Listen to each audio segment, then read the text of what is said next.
Folks, Black Star Network is here. Hold no punches! I'm real revolutionary right now. Black power. Support this man, Black Media. He makes sure that our stories are told. Thank you for being the voice of Black America, Roland. Stay black. I love y'all. All momentum we have now, we have to keep this going. The video looks phenomenal. See, this difference between Black Star Network and Black-owned media and something like CNN. You can't be black own media and be scared. It's time to be smart. Bring your eyeballs home. You dig?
Today's Wednesday, May 22nd, 2024, coming up on Roland Martin Unfiltered, streaming live on the Black Star Network.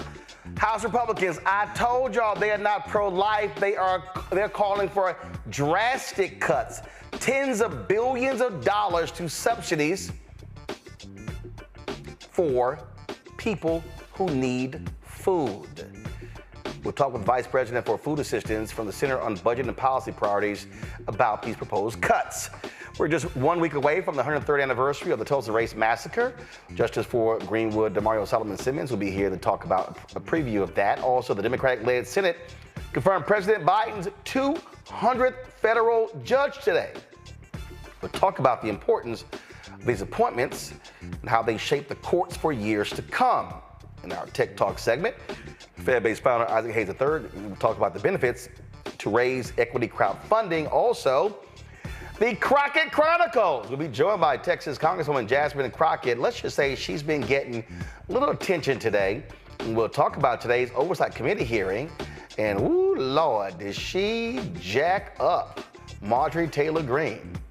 And the bleach blonde, bad-built butch body comment is taking over the internet. It's time to bring the funk. Roland Martin Unfiltered on the Black Star Network. Let's go. He's got whatever the miss, he's on it. Whatever it is, he's got the scoop, the fact, the find. And when it breaks, he's right on time and it's rolling. Best believe he's knowing. Putting it down from sports to news to politics. With entertainment just for kicks, he's rolling.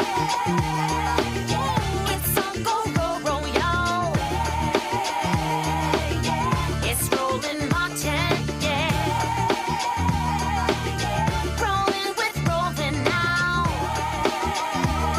He's funk, he's fresh, he's real, the best, you know he's Roland Martin now.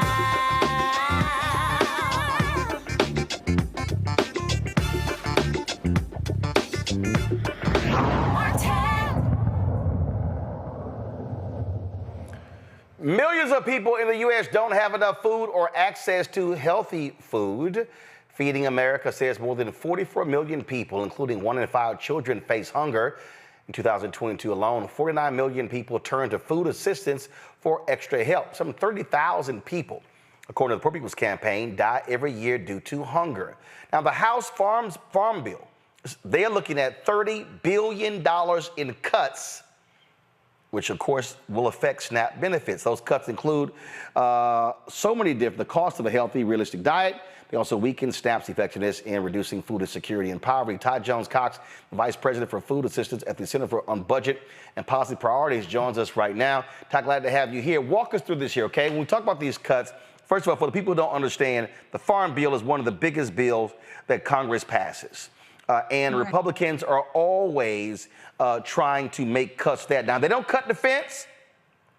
They always try to make excuses when it comes to SNAP benefits.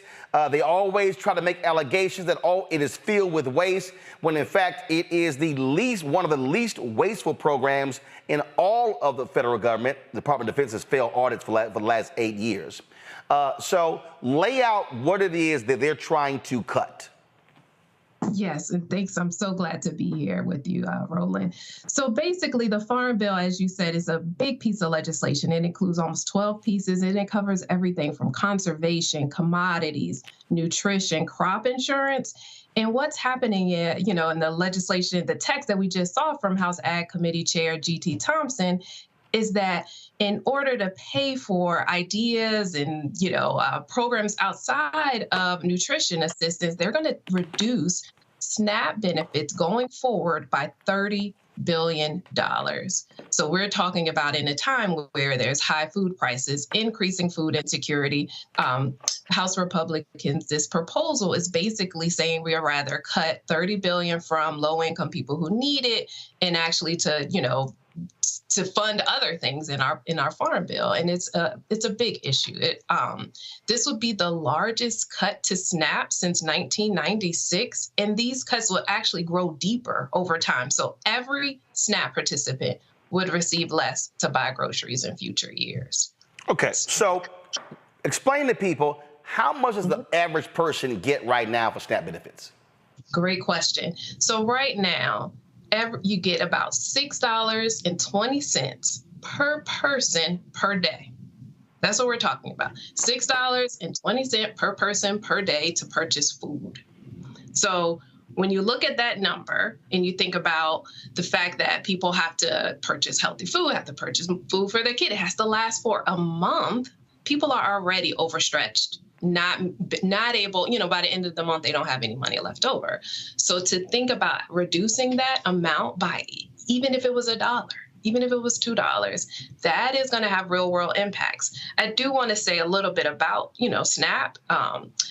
We've seen from research, it actually reduces food insecurity. It has a huge impact on reducing food insecurity, increasing health outcomes for seniors, for children. It actually serves as a work support, because for when people are out of work or their hours are reduced, if they're on SNAP and they're able to eat, then they're able to continue to work. So SNAP is like our most critical and our most important anti-hunger program that we see has real world results, and it actually reduces racial disparities and inequality and food insecurity.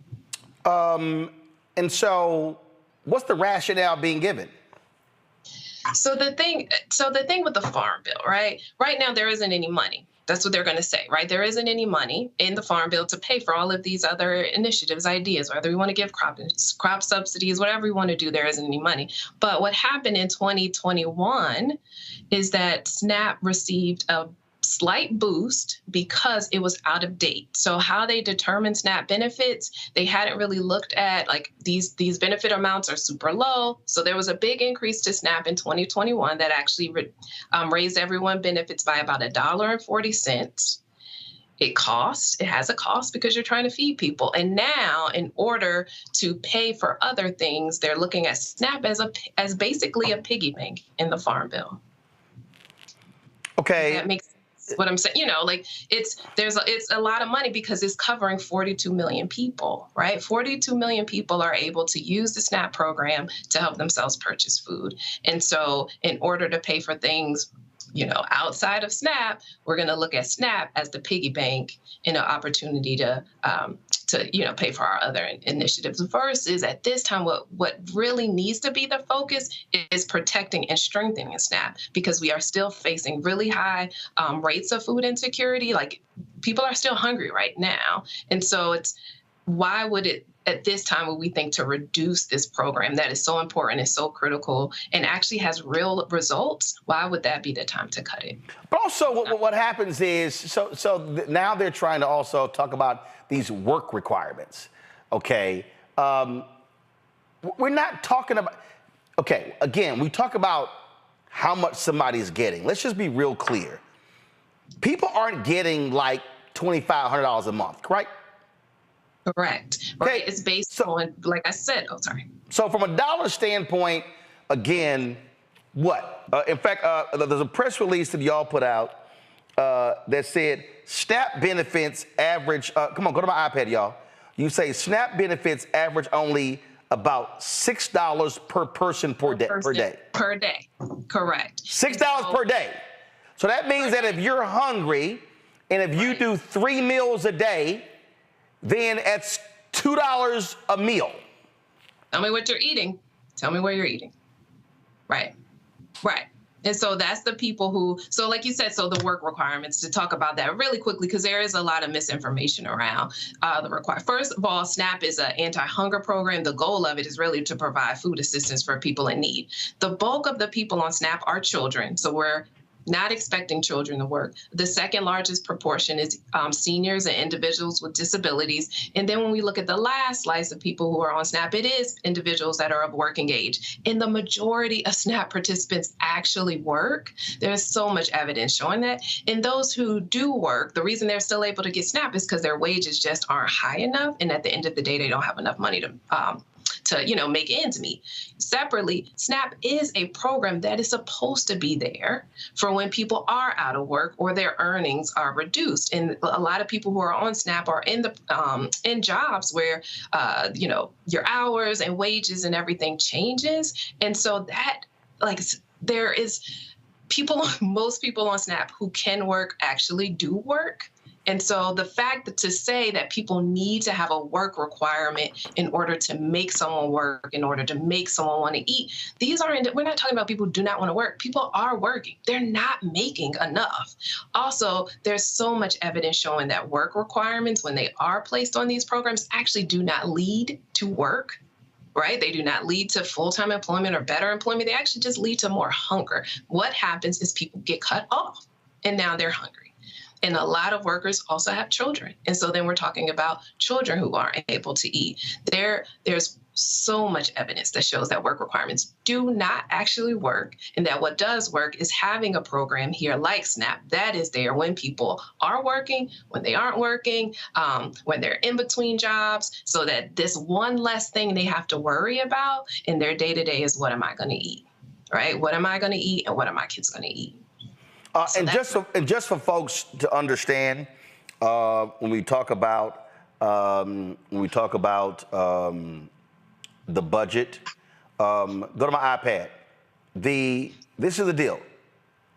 The Defense Appropriations Bill for fiscal year 2024 provides a total of $824.48 billion, which is $26.7 billion more than in 2023. That means that the cost of the cuts, if y'all want to make a comparison, they're trying to pay for this defense increase by essentially cutting food. And what folk also don't understand, Ty, tell us, how many veterans rely on SNAP? That's a great question. So while the numbers are a little shaky, but we have about 8% of the people who are on SNAP are actually veterans. I don't have the exact number in front of me, but that's a pretty big percentage. And we actually think it's more the way they're able to count how many veterans are actually in SNAP is those who actually receive veterans benefits, but we know not every vet actually receives veterans benefits. So there's probably even more veterans that are actually on the program than what we're counting with the 8%. So we're talking about people who serve their country, right? Who serve their country, right? And now are having trouble purchasing food. And then, we're thinking it's okay to cut those individuals. And again, I want everybody, go to my iPad. This is right here from the USDA. Military and veteran families, benefits that you have earned, programs for which you may be eligible, SNAP, WIC, FDPIR, SFSP. So the folk who gives more, so let me explain, the folk who want to give more money to defense, which actually rewards defense contractors, want to cut SNAP when you actually have military families and veterans who use SNAP as well. So folk need to realize when they jacking the money up for defense, that ain't going to the troops and their families. That's going to defense contractors. Right. And I want to, Go ahead.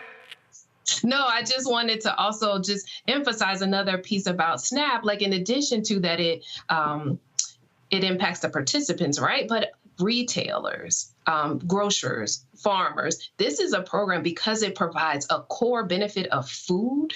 Like it just has a ripple effect throughout our country and throughout our economy. So it's important for the participants, but it's also important for retailers and communities and farmers. And so this is the program that we need to make sure that we invest. So first of all, let me put it in a different way than you.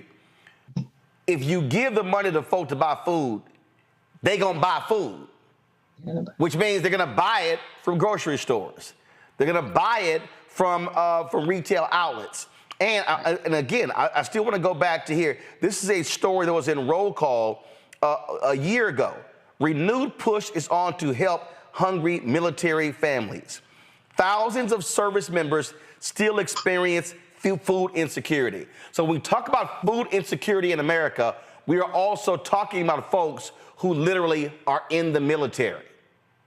So working, right? And so we can't sit and think that people aren't working that are on SNAP. We are talking about military families who are working, not making enough, and still need SNAP. And we need it there for them and all the other families who receive SNAP. And just final point here on this here, go back to my iPad.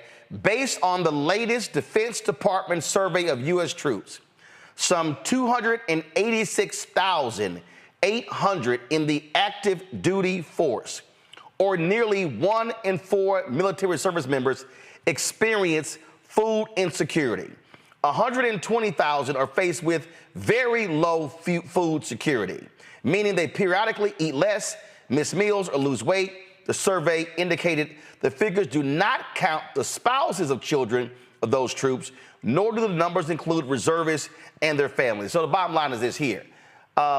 They are also impacted by this. But again, the folks who say they love the military, they don't love them in this way right here. Ty, we appreciate it. Thanks a lot. Thank you so much for having me. All right, folks, got to go to a quick break. We'll be right back. Roland Martin Unfiltered on the Black Star Network.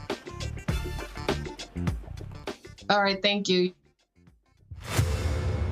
I wanted the people of Baltimore to hear it from me. I have done nothing wrong. But I see that what you are trying to do is destroy this black woman for doing her job. I have heard your calls for no justice, no peace. However, your peace is sincerely needed as I work to deliver justice on behalf of Freddie Gray. Marilyn was a force to be reckoned with. I was assuming this is all because of Freddie Gray, but it actually is much deeper than that. Baltimore's top prosecutor, a woman named Marilyn Mosby, was indicted yesterday in the Eastern District of Maryland for perjury. Couldn't help but think about Donald Trump. This is what you got to deal with when you are a black woman fighting for just causes in America. Yeah, but just taking on the police, period. She's stepping on their toes. They want to cross her out of the system so she can't stand up for the preacher. Reached in the pool and grabbed me and pulled me out. Imagine if this were you. You would want people to stand in your corner. I lost my car. I lost my job. I lost my marriage. And I almost lost my mind for a little while. It's just so much right now, Lord, and I'm just saying, why are you putting all of this on me? I'm about to break. Next on A Balanced Life with me, Dr. Jackie, summertime when the living is easy, or is it? Summer vacations, class reunions, kids in summer camp, all fun, but stressful. You need to get into a summer mindset and have a plan. Oh yes, our panel gives us their favorite summer planning hacks. On the next A Balanced Life with Dr. Jackie here at Black Star Network. Coming soon to the Black Star Network. It was my junior year at Georgetown, and Spike calls me and he says, Malcolm, what are you doing next year? So, graduating, you know? He said, take a year off, work on Malcolm X. I said, okay. But first of all, for the folks who don't know, Spike is my cousin. Spike is my cousin. Just for the person watching, like, how the hell is Spike just gonna tell you that it's true? It's true.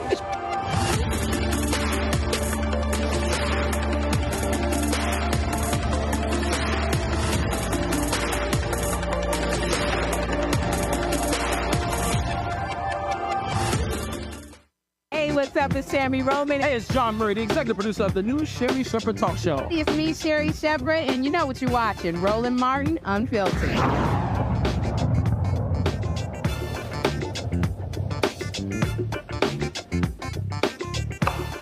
Let's go to our panel. Rebecca Carruthers, Vice President of Fair Elections Center out of D.C. A. Scott Bolden, who is of course, lawyer here in D.C., former chair of the National Bar Association. Pat, glad to have both of you. Rebecca, we saw this last time. Again, Republicans, they always are targeting SNAP. They always want to cut benefits. They always are trying to blame these poor people. They're not working. They are the working poor. They are service members. And again, isn't it interesting in this country how we got no problem spending billions upon billions upon billions on defense, but then when it comes to food insecurity, to go, the hell with it, they can deal with it. We are spending billions of dollars sending it overseas for war. But you're right. But when it comes to feeding Americans, all of a sudden this Congress has a problem with it. And you know what? There's something that I want to let the House Republicans know. Old people vote. And you're literally cutting food and taking food out of the mouths of our elders in this country. They're going to remember that when it comes time to vote. I also want to point out the young people and some of the college students who rely on SNAP benefits because of the amounts of food insecurity, especially in HBCUs. 1 out of 2 students have reported not having enough food in the last 90 days. You know, we also learned during the pandemic when children weren't regularly attending in-person school, we saw that there was a need to step up and provide food for these school children who many of them get their food because of these various programs in the Farm Bill that provides food assistance, especially for Title I schools. You know, and this isn't just a Black problem. This isn't just a Hispanic problem, but there are many poor white people in this country that require on this in order to have at least some type of nutrition. And so the Democratic Party really needs to connect the dots and let people know these people are stealing food out your mouth. They don't think you deserve it. If you've served in the military, you're a current military family, and you do not have enough to eat, so what? So I really want to see how the Democrats are going to connect messaging around this to make sure that people understand, hey, if you continue with this type of House makeup, if you have a Trump administration, Trump is the type of president who will sign off on a bill like this that would reach his desk. So I'm hoping the American public is paying attention, but I'm also hoping that the Democratic Party uses this opportunity to connect with messaging and let people know, hey, there is a stark difference between the two parties. You know, Scott, I'm sitting here looking at this piece in the New Republic. Stephen, go to my iPad. It says, for most of SNAP's decades-long history, benefits were determined on a cost-neutral basis. The TFP was only updated 3 times, in 1983, 1999, 2006. That changed with the 2018 Farm Bill, which was approved while Republicans controlled Congress and the White House.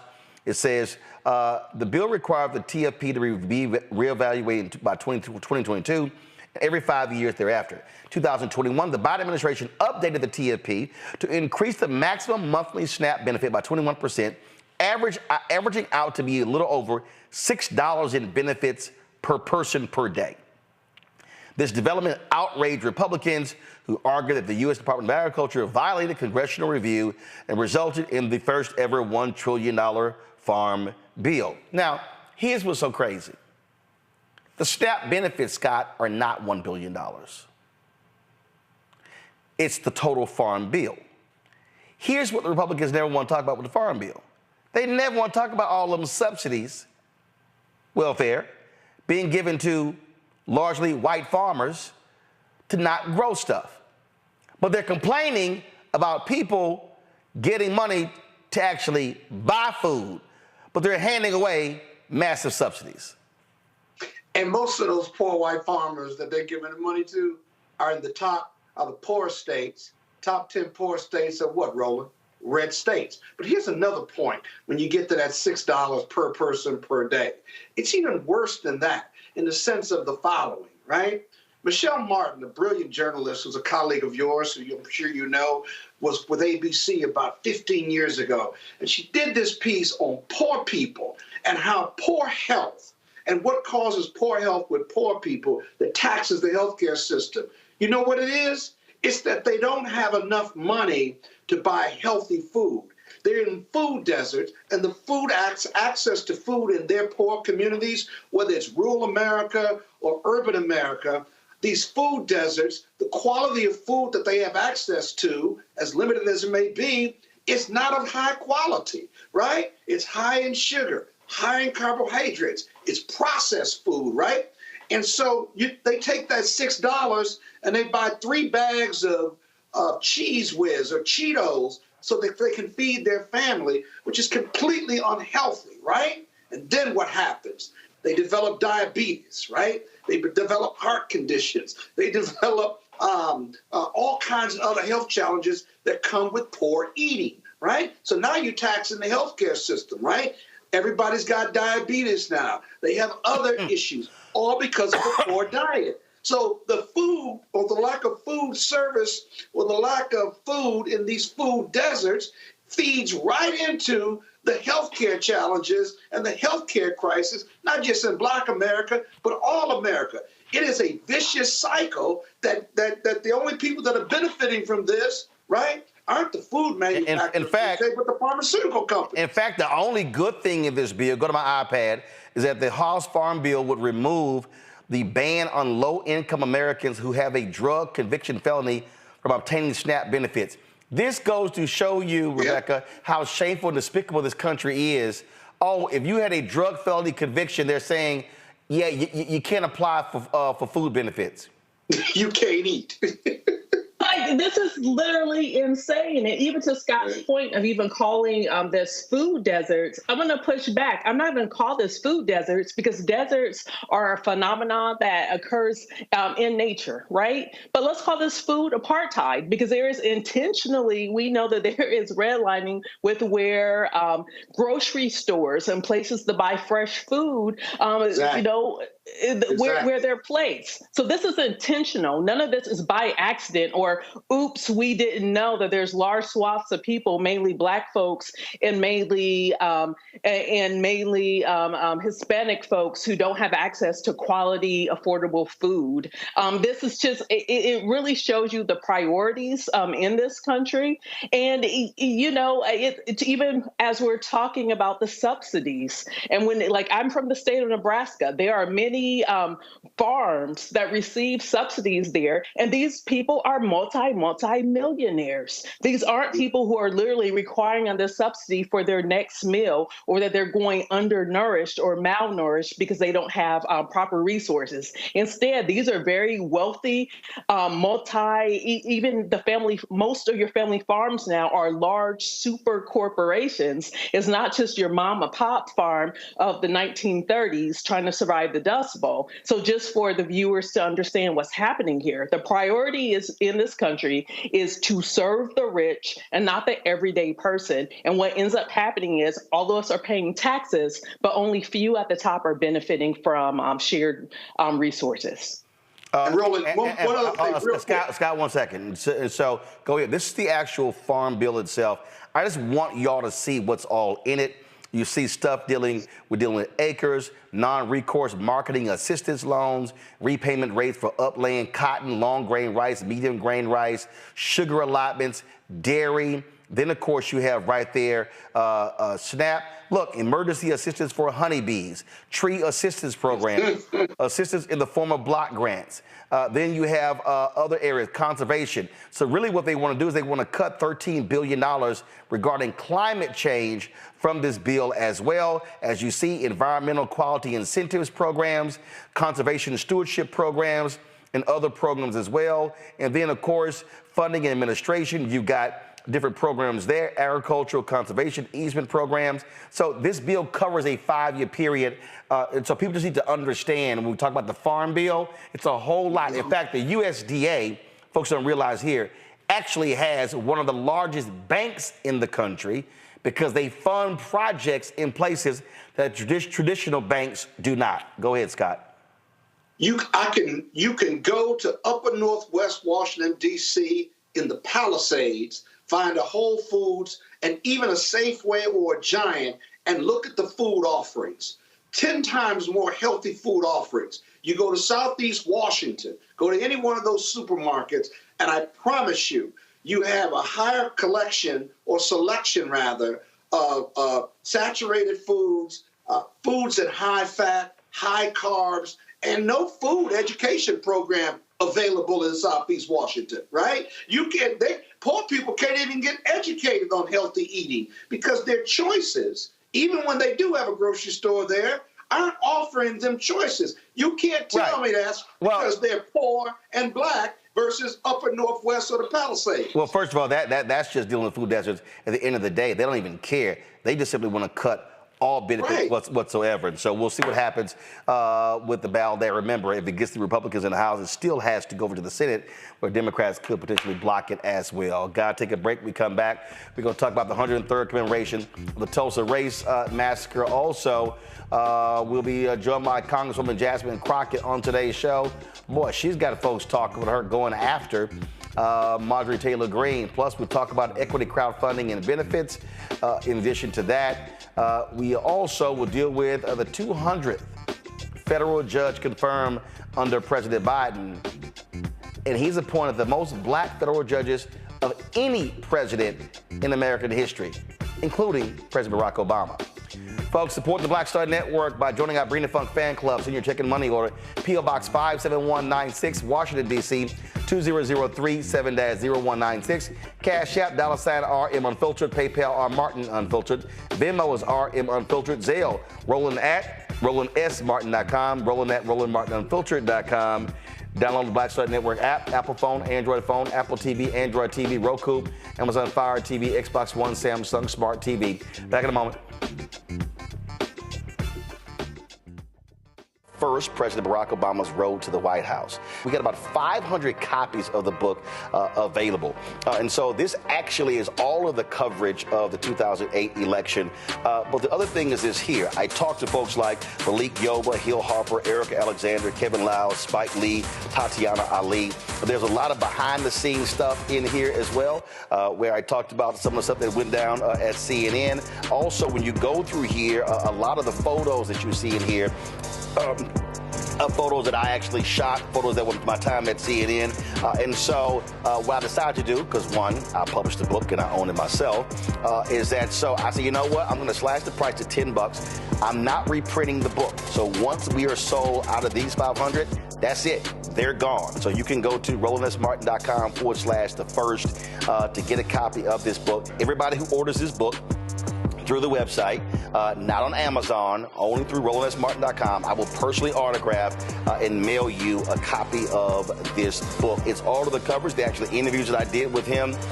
And just to show you, of course, when it came out, there's actually even in here the interviews that I did with him and Michelle Obama, which won TV One cable networks its first 2 NAACP Image Awards. And so all of that for $10, go to RolandSMartin.com the first and order your copy today. Next on Get Wealthy with me, Deborah Owens, America's Wealth Coach, women of color are starting 90% of the businesses in this country. That's the good news. The bad news, as a rule, we're not making nearly as much as everyone else.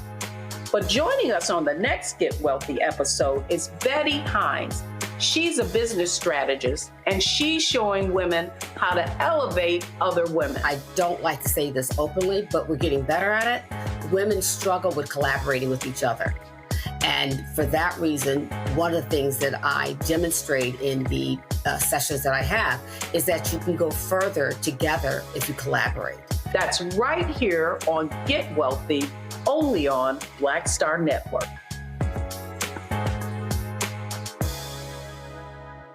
Hey, what's up, y'all? I'm Devon Franklin. It is always a pleasure to be in the house. You are watching Roland Martin Unfiltered. Stay right here.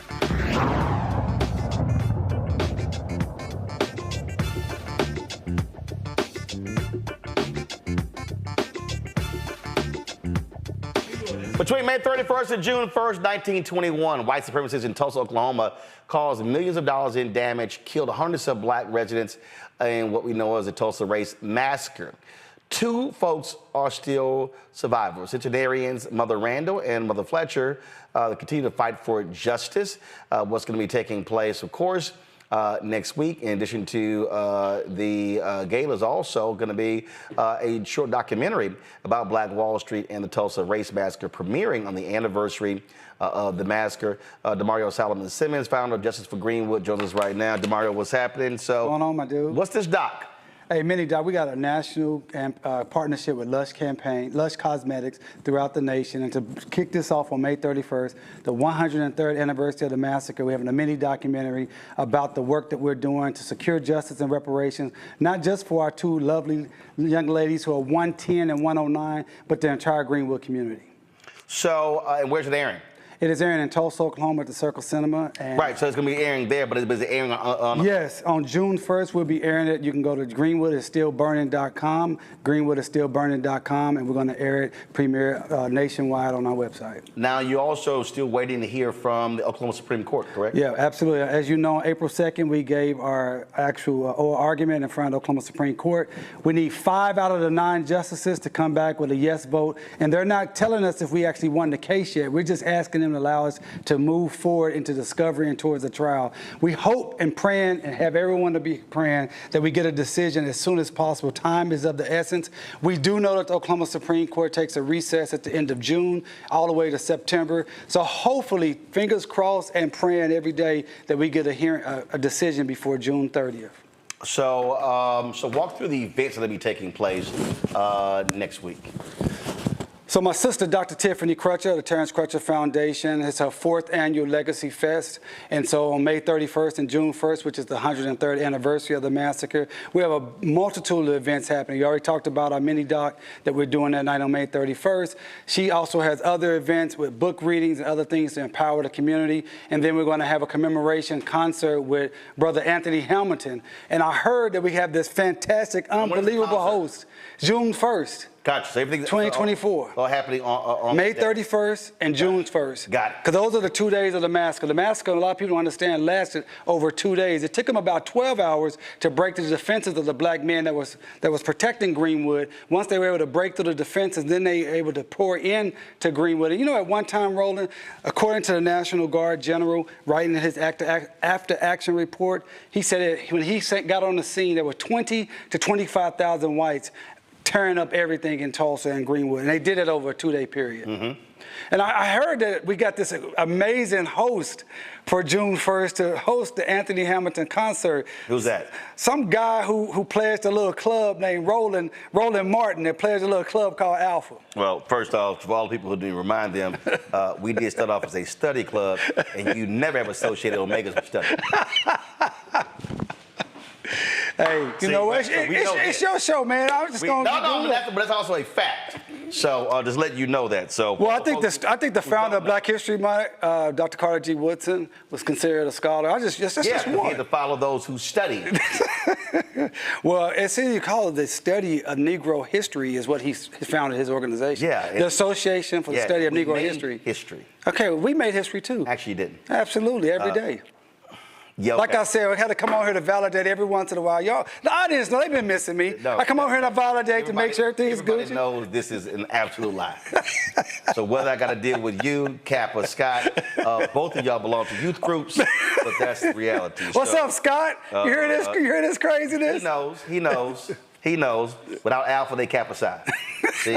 And y'all took one of our colors. So both of y'all are frankly biters. Hey, just zoom in on these cufflinks. No, that's not going to happen. Zoom in on these cufflinks. I guarantee it's not going to happen. First of all, a small cufflink, because the Alpha cufflinks, they can see them from where they are right now. Oh, man. See how it is? All right, y'all, we got a trailer for the documentary. Let's go ahead and show that because all this drivel you're hearing is really not check out this trailer. Not helping you at all. It's short. It's just 22 seconds. All right, y'all go ahead and show the trailer. You talk about the 1921 Tulsa Race Massacre, talking about the worst act of domestic terrorism in the history of this country. When you look at this photo, anybody in their right mind would demand justice for Greenwood. Greenwood is still burning. So there was a lot of activity around the 100th. Right. I remember they had the big so-called conference or whatever taking place at the convention center. Right. So I'm curious to know what happened. Because again, you always have folks showing up for the anniversary stuff. Right. But did they come back? Did they do anything? No, I mean, as you know, Roland, we were calling for reparations, and the city of Tulsa, as you know, raised about $30 million that they used for themselves to build their own museum and to continue to promote themselves and whitewash their reputation. And as you know, they took out a full-page ad in the USA Today and falsely said the city of Tulsa was leading the nation in racial healing. And since that time, we've been asking for, hey, you need to do something for those who suffered the massacre. That's the living survivors. At that time, we had 3 living survivors. Unfortunately, we lost my guy, Uncle Red, Hughes Van Ellis, at 102 years old back in October. And we've been fighting every day to try to get those individuals and the community to see justice. And nothing has happened. There hasn't been any reparations paid, hasn't been anything built. No land has been given back. We can't even get a proper apology from people who actually perpetrated the massacre. That's the city of Tulsa, the chamber, Tulsa County, Tulsa Sheriff's Office, and obviously the Oklahoma Military Department. So here's what I'm talking about. So I remember at the convention center that there's a big economic event. Go to my iPad. And so they called it Black Commerce Street. It was all this sort of stuff. It was presented by J.P. Morgan Chase.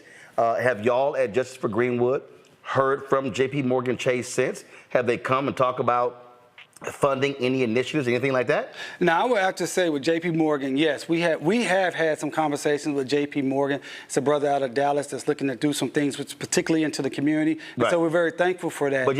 But any commitments? That was 3 years ago. We haven't received any commitment at Justice for Greenwood. That's my point. But I do know, I will say, to be fair to J.P. Morgan, they have done something in Tulsa with some business incubation, business incubator type development. Okay. All right. So this here was these, and I purposely took these photos presenting sponsors. What has Nationwide done? To my knowledge, nothing. To my knowledge. Okay. All right. So you say J.P. Morgan is doing some stuff. What has the Bank of Oklahoma done? To my knowledge, nothing. Okay. Combs Enterprises was on here. That's Diddy's company. Anything? To my knowledge, nothing. Deloitte Digital. Anything? To my knowledge, nothing. Okay. Salesforce. Again, to my knowledge, nothing. Walmart.org. To my knowledge, nothing. All right. Let me see here. I think there was another. Okay. Silver sponsors. Capital Group. To my knowledge. To my knowledge, and when I say to my knowledge, of Justice for Greenwood, we have about 1,000 descendants in our network. And to my knowledge, I don't know of anything that any of these organizations that are listed here have done for any of the descendants or something that really tangibly benefits North Tulsa or Greenwood. That's my point. Right. National Association of Counties. I don't know of anything. Category, I don't know what Category Pirates is, but Category Pirates? Not to my knowledge. Moet Hennessy? Not to my knowledge. First Oklahoma Bank? Yes. Okay. Yes, First Oklahoma Bank is a very, it's a bank full of transparency. I bank with them, and they support the community. They support a lot of businesses in the community, great folks at First Oklahoma, so I can vouch for them. I'm not sure what that M is. I don't know what that company is. I have no idea. Prudential? Not to my knowledge. Public Service Company of Oklahoma? Again, not to my knowledge. That's specifically for black people who suffered the massacre and are still suffering the continuing harms of the public nuisance. I'm not aware. Prosperity Bank? I'm not aware. QT? QT is one of the biggest companies in Oklahoma. They do a lot of things in the community, but I don't know if anything specifically related to the massacre. Boeing? Again, they have a big footprint in Oklahoma, but I don't know anything specifically related to the massacre or improving the conditions, the public nuisance conditions where black people live 11 to 14 years less than white Tulsans. I don't know of anything that Boeing is doing. Vast.Bank? Only thing I know about Vast.Bank is they're one of the many, many white-owned organizations or businesses that have recently moved into the Greenwood community, and they're very proud to be in the Greenwood community, but I don't know if anything economically development related for black people or Greenwood descendants. And the Executive Leadership Council, that's obviously the group of black corporate folk, but has EOC done anything? Have they reached out to y'all? Has anything happened? I have not had any dealings with ELC as an organization. I will say John Rogers, who is of Area Capital, he is a descendant. He's a descendant of J.B. Stratford, who was the richest man in Greenwood, right, and owned the Stratford Hotel, was a multimillionaire attorney and real estate mogul. John Rogers has been very active with us. He's a supporter of us. But the John's the individual. Right. This is ELC, the organization. Not to my knowledge. And so, so when we were in Tulsa, I purposely took photos of the banners. Right. Because every year I bring this up. Right. Because for me, this was a big old event. They had all kind of folk here, all kind of potential investors. Right. And for folk who understand, everybody who's watching at home understand. So let me explain to you how this thing went down, okay? So there were literally two events happening. Right. You had the white folks event. That's what this was. Okay, and there was black involvement happening at the convention center. Then you had the actual black folks event happening at the cultural center. Which was Tiffany Crutcher and myself. There you go. Leading that. And so I went down to cover this. And in fact, what happened was I was supposed to speak on a panel. Y'all were trying to get folk not to participate in this here. I wanted to purposely participate because I wanted to actually ask every company represented what were they actually doing? Right. But Biden was actually speaking, and the Secret Service was closing the road off. You had to be in the zone by a certain time. So I could not speak on the panel. I remember that. So I wasn't happy that I could not confront them directly. That's what you said you wanted to go do and confront them. I said, no. I want to be on the panel. I said, because somebody needs to say, if y'all sponsoring this conference, because here's my problem, and it's not just with this event, it's with a lot of these events all around the country. Folks sponsor events. They sponsor summits. They sponsor these things. And pennies on a dollar. And the organizing entity, they get those dollars to put on the event. Folk then able to get selfies, photos, run press releases, put it on social media, make themselves look good. But then what are you actually building in the community? So I just think, although y'all don't participate, I still think Justice for Greenwood should be contacting each one of these entities, saying, all right, y'all came to Tulsa 3 years ago, big old fanfare, what y'all gonna do? Right. I mean, that's the conversation that we for sure we've had with JP Morgan Chase, because not only did they come to the event and make a big deal while they're in Tulsa, through our research, we found that out of the 25 banks that were in Tulsa at the time, many of the banks, when our people's bank books, so people don't understand, back in the 1920s, you had a bank book, and that's how much you knew how much money you had in the bank. Well, the bank books were destroyed or stolen or burnt up, so they couldn't get their money out the bank. So these banks just kept their money. So not only did they lose everything, they didn't get the insurance benefits. Which banks? Well, all those banks are now owned by 2 banks. Okay. One of the entities is JP Morgan Chase. And the other entity is Bank of Oklahoma. Okay. And so we have been trying to talk to both of those entities and say, you have a specific obligation to the community, because this money was taken by these banks that you now own. So y'all been trying to talk to them. What happened? So far, we have not gotten what we want to get to. Okay. Have y'all had meetings with key executives? Who have y'all? We have. I don't know if we have the right people. So maybe you can help us get to the right people. Okay. So I think y'all should be demanding a meeting with Jamie Dimon. Okay. Who is the CEO of JP Morgan Chase. Damn it, the other people below him. No, y'all should be saying, this is what we want. And since it's next week's, I would actually make sure he gets that. I can get it to a couple of people who put it in his hand. But it needs to be him and whoever's the CEO, he said First Oklahoma Bank? Right. That's who y'all need to be meeting with. Y'all need to demand a meeting. We want a meeting. Bank of Oklahoma. Bank of Oklahoma. Y'all should be saying, we want a meeting with the CEO of both of those banks to discuss this very issue. That should be the conversation. I like it. Let's make it happen. And while we're doing that, the insurance company. See why alphas are here? The insurance company. Hey, go ahead. Make it happen. Go ahead. Don't just talk about it. Make it happen. That's my point. Don't just talk about it. Make it happen. Hold on. First of all, you talking to the wrong one now, because I will literally send that text message. Let's do it. To his number 2. I'm ready to go. I'm ready to go. I'll stay here and we'll go to New York together. Okay. Let's make it happen. And while we're doing it, you mentioned the no. Go ahead. What's the insurance companies? The insurance companies. We're talking about. So, for instance, the Hartford.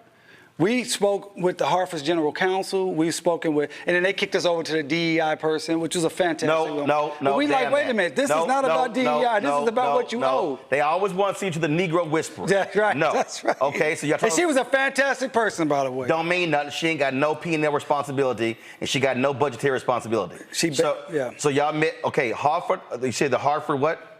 Hartford Insurance Company. Okay, who else? We're talking about AIG. Okay. All right, we're talking about Chubbs.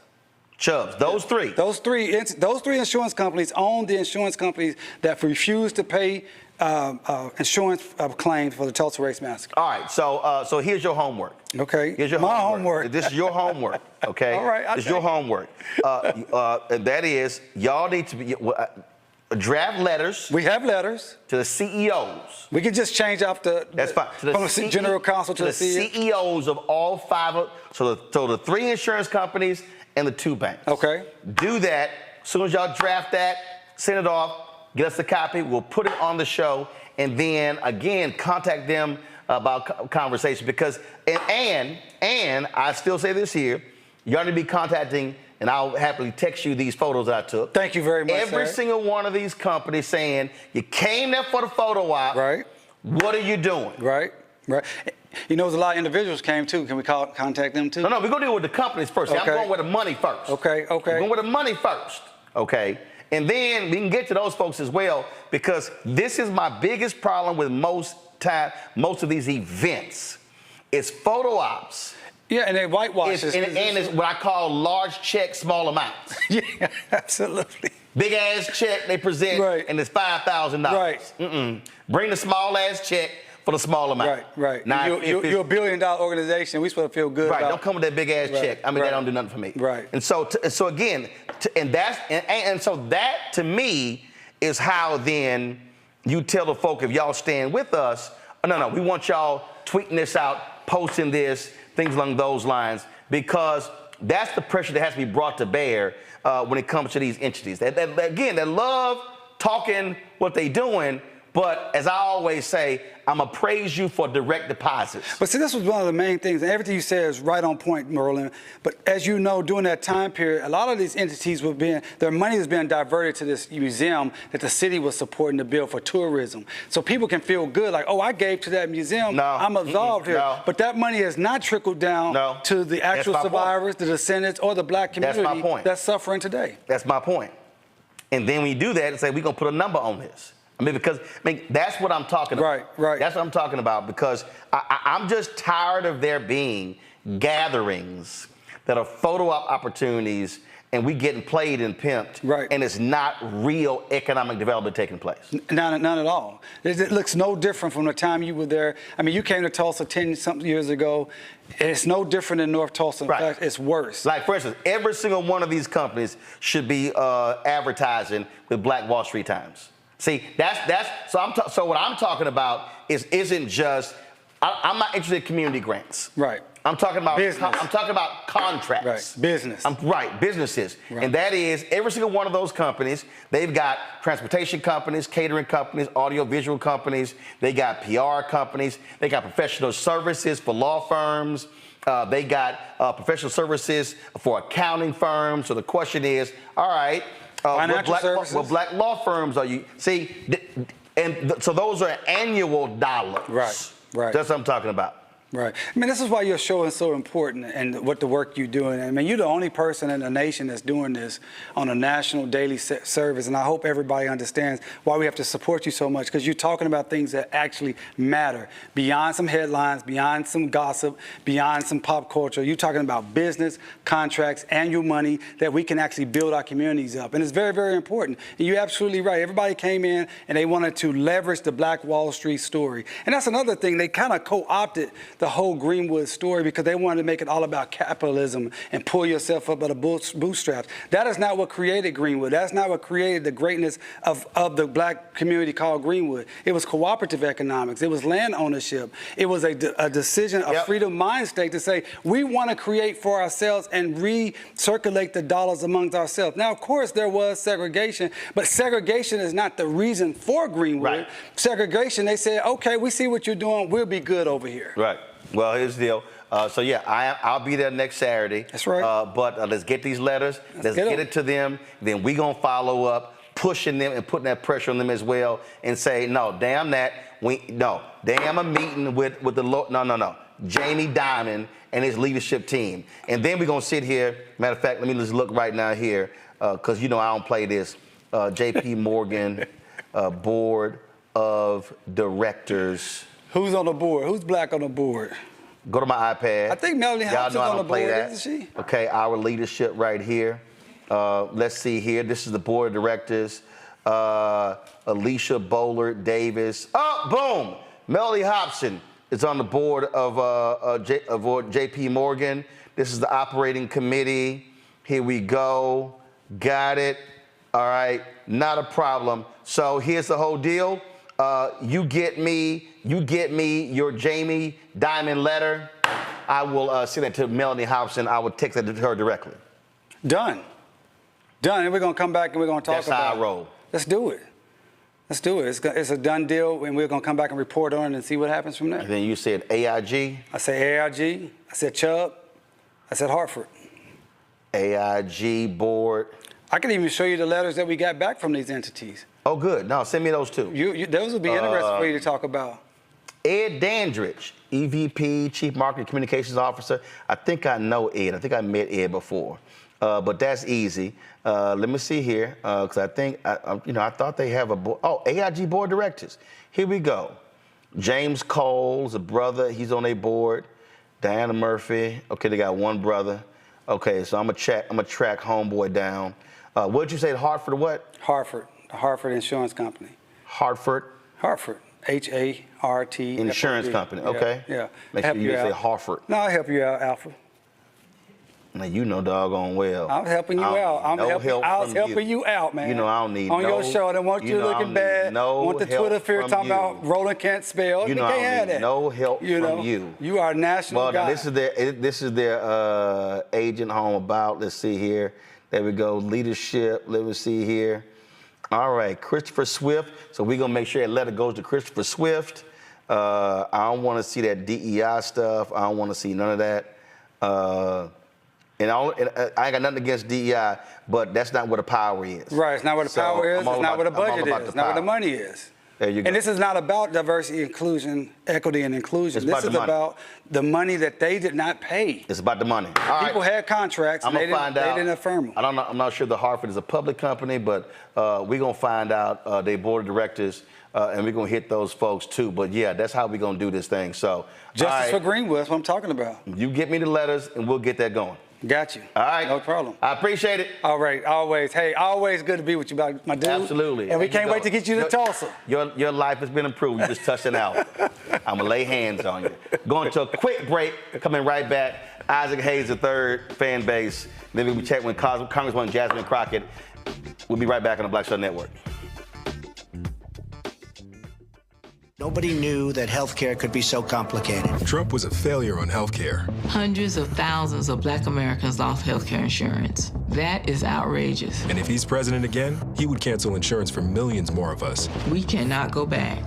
President Biden and Vice President Harris have lowered healthcare premiums and expanded coverage for Black families. They also capped the price of insulin at $35. Joe Biden is getting the job done for people just like me. I'm Joe Biden, and I approve this message. Fanbase is pioneering a new era of social media for the creator economy. This next generation social media app with over 600,000 users is raising $17 million, and now is your chance to invest. For details on how to invest, visit startengine.com/fanbase or scan the QR code. Another way we're giving you the freedom to be you without limits. Next on A Balanced Life with me, Dr. Jackie, summertime when the living is easy, or is it? Summer vacations, class reunions, kids in summer camp, all fun, but stressful. You need to get into a summer mindset and have a plan. Oh yes, our panel gives us their favorite summer planning hacks. On the next A Balanced Life with Dr. Jackie here at Black Star Network. This is Essence Atkins. What's the love king of R&B, Raheem Devon? It's me, Sherry Shepard, and you know what you're watching. You're watching Roland Martin, Unfiltered.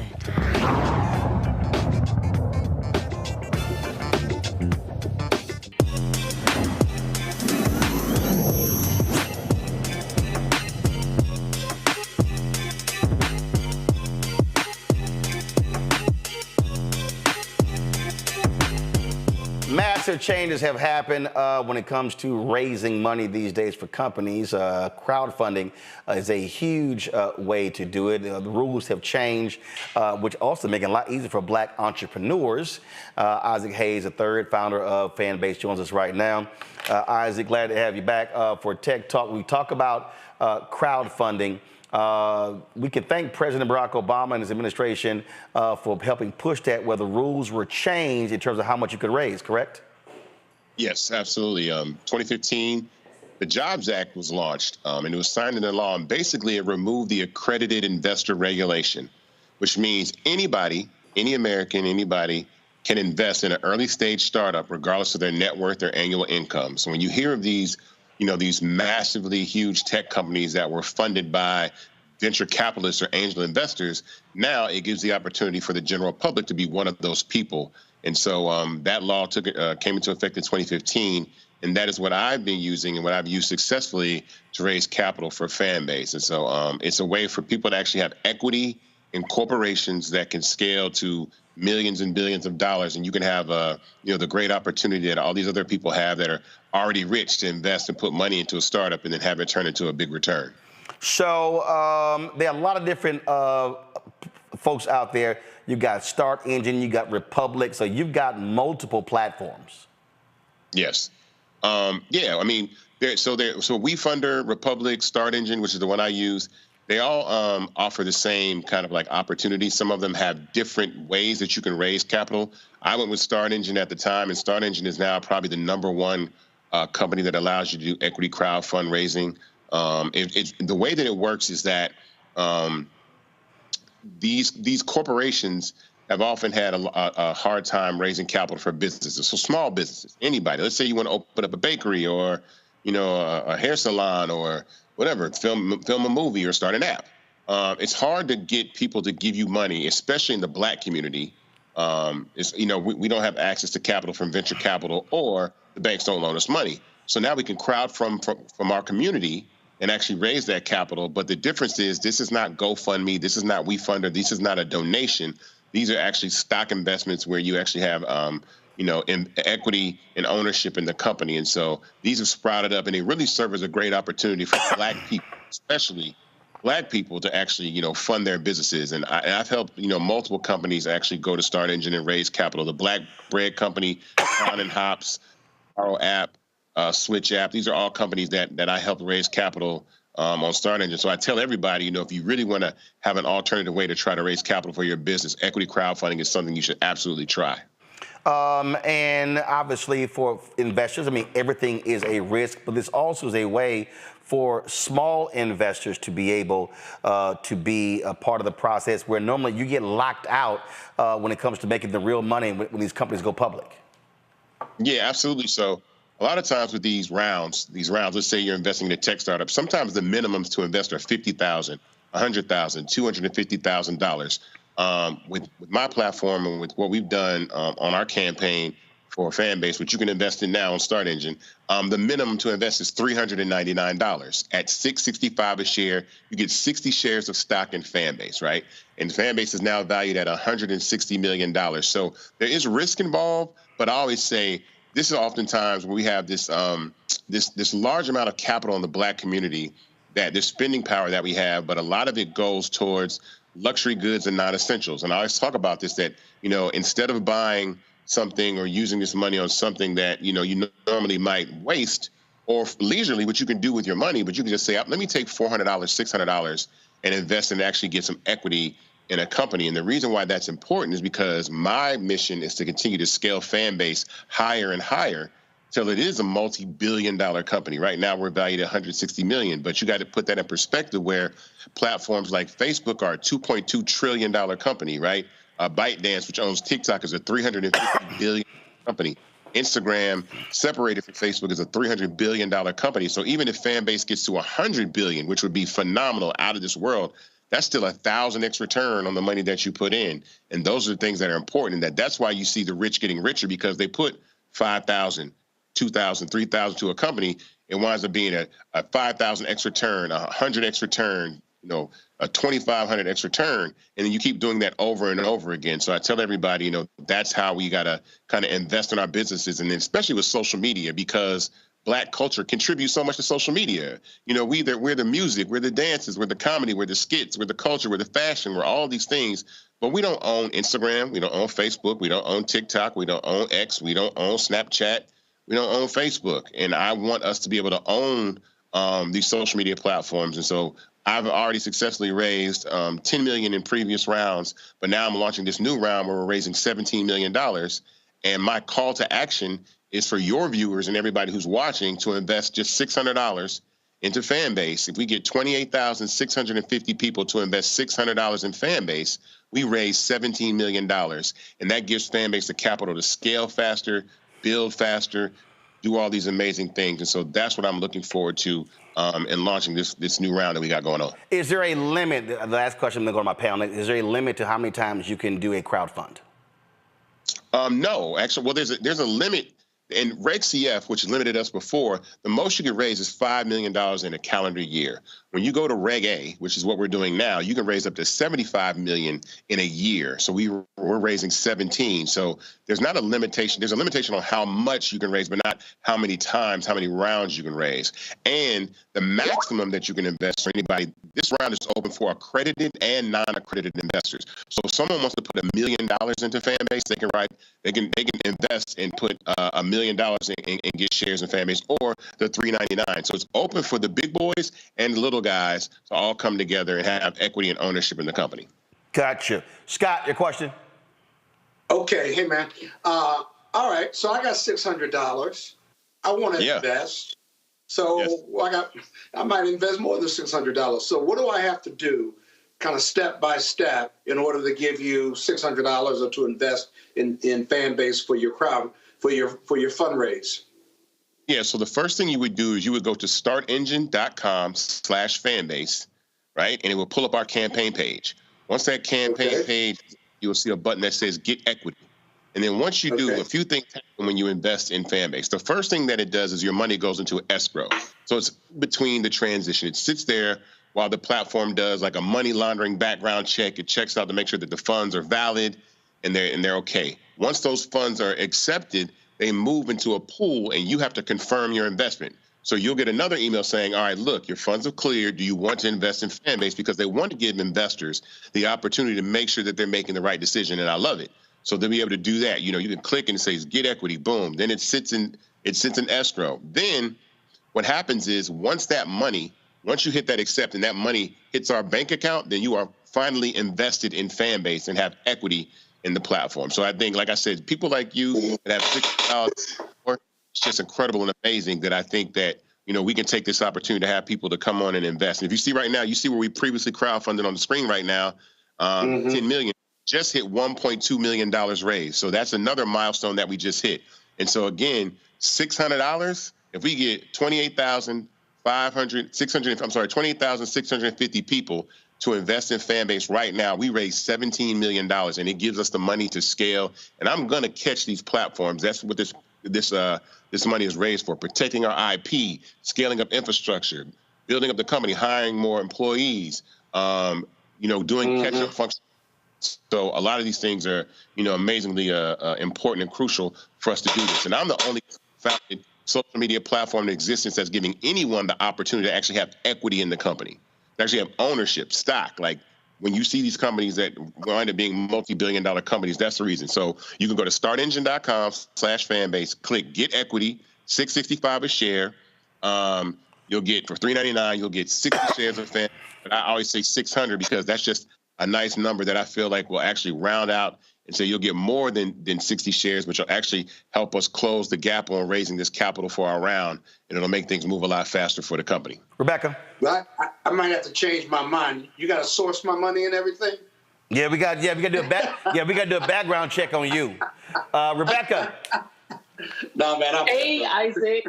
Thank you so much for being here tonight.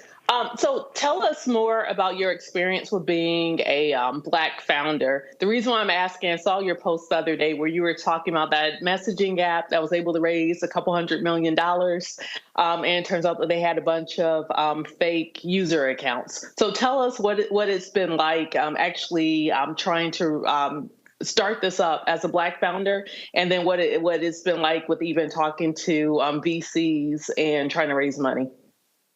Ooh, that's a good one. So, well, most importantly, I think angel rounds, which I had to do, and I just invested in myself. To be totally frank, I went out on a limb and took $200,000 of money that I did not have to spend to build an app to build Fanbase. And so I spent $200,000 building the very first version of Fanbase. And my reason for doing that is so that I would have to prove myself, so that I couldn't walk in there on a sheet of paper and just say, hey, I want to build an app, and somebody cut me a check for $20 million, like a lot of white founders do. Sometimes these founders get cut checks without even proving they can build anything. But I knew, as a Black founder, I knew that the odds would be against me. So I put my money where my mouth is and spent $200,000 to build the app. Once we did that, COVID hit and we really couldn't move. But one of the things that I noticed is that there's such an inequity that exists between the ability for Black people to raise capital from venture capitalists, or who are the primary people that fund these startups, and everybody else. I think in 2023, to be exact, I think less than 0.5% of all the venture dollars, the billions and billions of dollars that went to companies, less than 0.5% went to Black founders. That's how hard it is for Black people to raise money for venture capital. But then you have these guys that can have 95% fake users and raise $200 million from SoftBank, you know, and it's just crazy. So it's an uphill battle for us, but the thing that I think is on our side, especially, and I speak specifically about social media, is that's something that I know that is really what we leverage. It's really what we make popular, what we make, you know, trendy and actually valuable. And so I said, well, who better than to give equity to than the community of people that make Instagram cool, that make TikTok cool, that make Snapchat cool, that make, you know, these platforms cool. So that is my goal, is to say, look, we need to have ownership in these companies, and we all ride together. And then when fan base exits eventually or gets acquired, we go do it again with another app or another business. And we keep repeating this because we need to turn our creations, we need to turn our innovations into acquisitions. Because if not, we are customers to our creations. And that's the thing that I say that's extremely important. We're customers to Instagram. We're customers to TikTok, right? But we should actually own these platforms. We should actually have equity in these platforms that we scale. So it's been challenging, but it's definitely down racial lines for sure. I'm here to do it. I'm gonna keep doing it. All right, Isaac, we appreciate it, man. Thanks a lot. All right, be well, folks. Again, startengine.com/fan base. When we come back, we're gonna talk Black federal judges. President Biden, Vice President Kamala Harris make history with the number of Black federal judges appointed. They ain't done yet. You're watching Roland Martin Unfiltered on the Black Star Network.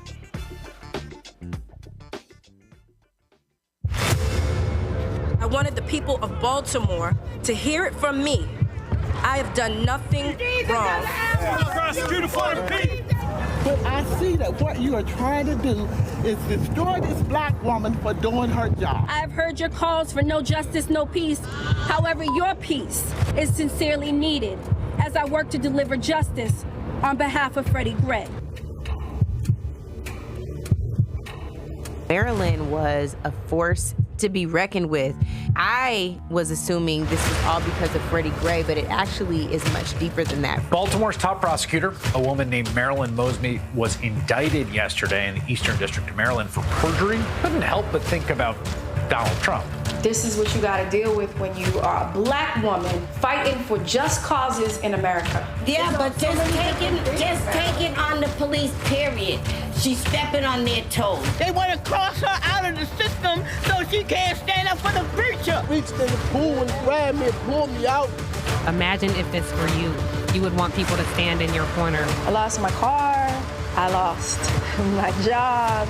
I lost my marriage. And I almost lost my mind for a little while. It's just so much right now, Lord, and I'm just saying, why are you putting all of this on me? I'm about to break.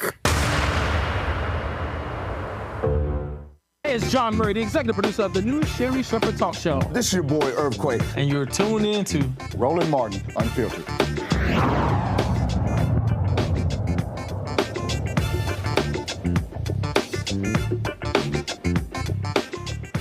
Folks, Senator Chuck Schumer today posted a tweet where he announced the 200th federal judge confirmed during the Biden administration. The White House also put out a press release with regards to the 200th federal judge. Folks, this is the release that was put out. Today, we reached another milestone in the effort to protect the freedoms and liberties of all Americans, the confirmation of the 200th federal judge since I took office. But it's not just those 200 judges, folks. We have a significant number of African Americans who are federal judges. Pull the number up. Y'all got that? Folks, the numbers are clear when you talk about the judges. This is the largest number of Black federal judges ever appointed in the first term of a president. Okay, let me repeat that because some folk think, oh, it's just Judge Ketanji Brown Jackson. No, it is the largest number. the largest number ever of black federal judges appointed by a president in one term. Some of y'all are saying, really? Yes, really.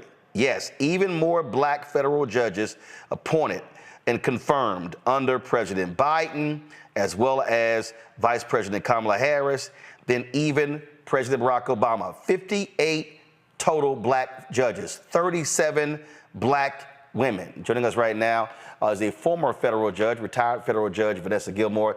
Judge, glad to see you. Listen, so I'm always trying to explain to folk who, Obama's our forever president. No, he's not. He was only there 8 years. That's it. That's the total number.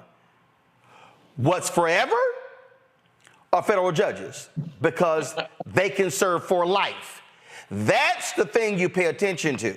And we talk about federal judges. We saw a Texas federal judge stop the Biden credit card charges being capped at $8. We saw a federal judge, a Trump federal judge in Amarillo, rule on the abortion pill. So people that don't understand, you were one of them. Explain to people the power of one federal judge out of the more than 900 in the country. Well, more than 900, Roland. In fact, there are 1,409 sitting Article 3. That is, Article 3 means appointed for life federal judges in the United States right now. And of that number, 59, less than 4%, are African-American women. The motivation, I believe, of President Biden to try to give a fair opportunity for women and people of color to be able to sit on these important seats, I think is motivated in part by a clear understanding of the gross disparity in terms of the numbers of African Americans and people of color, other people of color, and women that have traditionally been able to have opportunities to be on the federal bench. There are still 16 states in the United States that have absolutely no federal judges of color. And as you said, federal judges are sit in a powerful position. They are appointed, can be appointed for life. And the joke goes, you know, the difference between God and a federal judge, God doesn't think he's a federal judge. And so this is really an opportunity to equalize and to make the judiciary look like not just the United States, but even just to look like what lawyers, the population of lawyers look like in the United States. There are 1.3 million lawyers in the United States. 1 in 5 is a person of color, and 1/3 are women. And yet we do not have that same kind of representation in the federal judiciary. 70% are still men, and 78% are white judges. And so this is just an opportunity. 78% of all federal judges are white? Are white. So this is an opportunity for President Biden to sort of step up and give people who have always been willing and able to serve an opportunity to serve. Again, for the people in the back who don't quite understand, Donald Trump, 4% of all federal judges appointed by Donald Trump were black. Yes, that 4%. If you looked at that chart that you just put up a moment ago, it showed the disparity in terms of the number of judges that were appointed by Presidents Obama.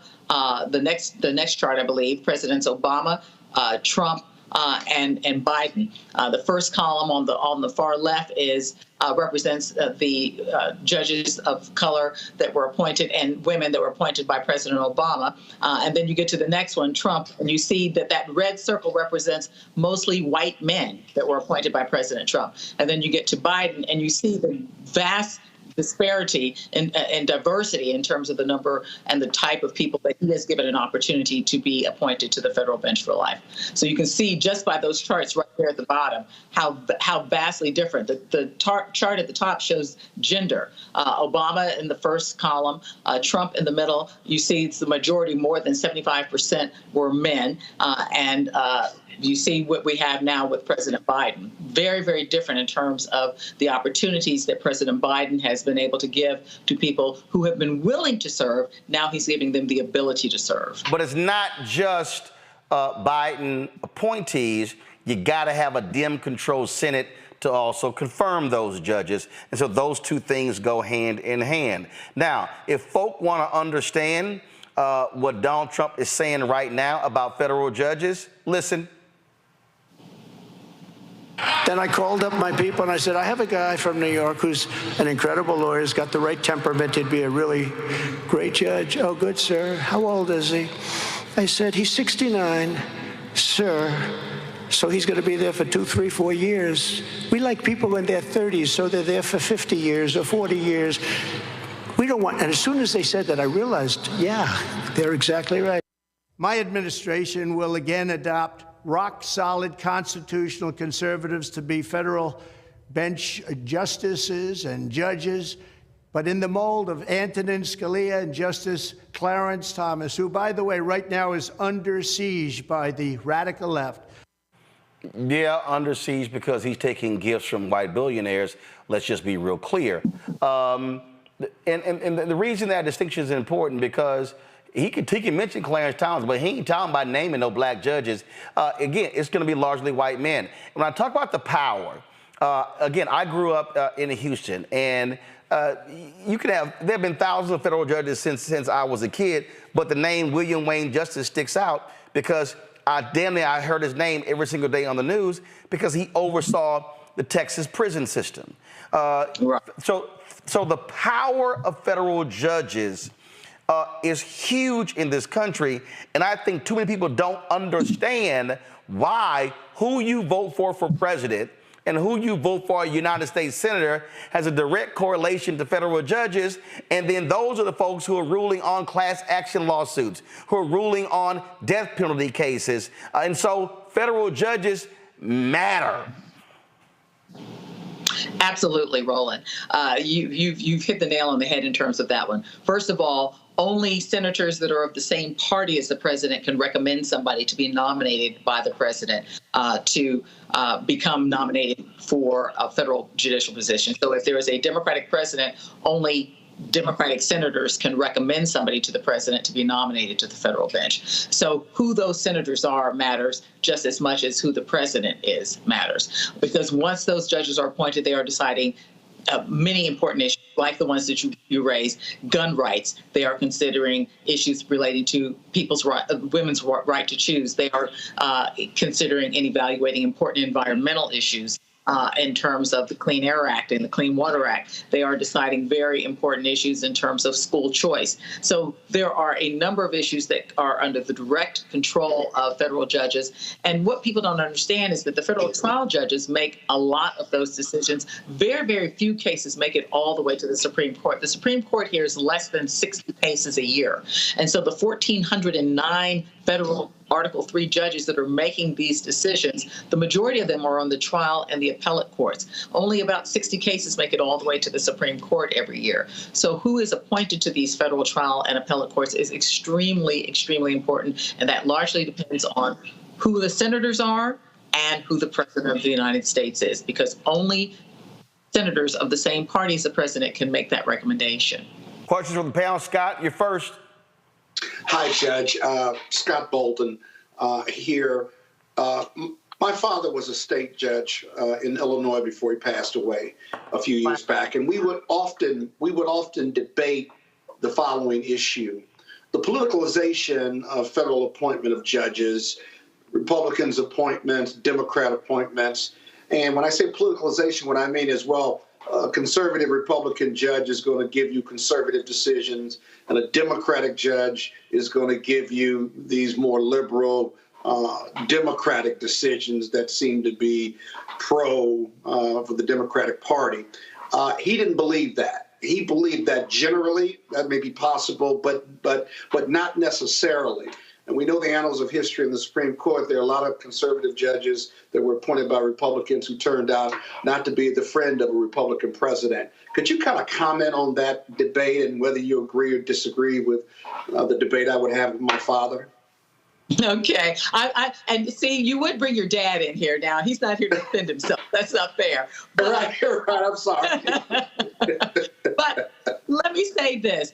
I think that all of us need to recognize that we bring our own life experiences into the work that we do. Our ideology largely informed by the kinds of life experiences that we have had. One of the things that has been important in recent years in terms of the kinds of classes and things that are being taught to federal judges is to understand our own implicit biases. And that is not something that had been largely discussed or even acknowledged in terms of the way that federal judges deal with and rule on matters that come before them. And so we've been really charged with the responsibility of looking at, analyzing, and considering our own implicit biases in the work that we do, and in helping juries even understand their own implicit biases in terms of their responsibilities as jurors in our courts. And so I think to say that implicit bias and your own individual biases don't factor into your decision-making process is probably less than completely true, because I think that all of us have to acknowledge that we do bring our own set of experiences to the work that we do. Now, are we all still bound by the same law? Yes. Do we have different interpretations of how that law should be applied? Yes. And that's where we have to check ourselves and look at our own biases from time to time. Rebecca? Hi, Judge. Rebecca Carruthers. When I was in law school, there was a student group on campus that was a pipeline for those who were conservative and wanted to be future judges. That pipeline was called the Federalist Society. How do we create a pipeline for Black law students who are interested in becoming judges? I think that, like you said, that's exactly right. The Federalist Society was that organization. But I think that the National Bar Association has done a lot towards helping shape young people who are interested in considering the judiciary as a career in the future. And I would encourage people to get involved in the National Bar Association and look at the things that they've done to create that same pipeline. Another organization that is critical that I'm involved in is called Just the Beginning. It is a pipeline organization that specifically targets students of color that are interested in the judiciary. It was founded by several judges in Chicago, Judge Ann Claire Williams and others. Every other year we meet. The last time we met was 2 years ago in Chicago, and we have we call a program called Robes in the Schools, where we go out to schools in the communities that we in, specifically with the idea of encouraging people, encouraging young students of color to consider the judiciary as a career.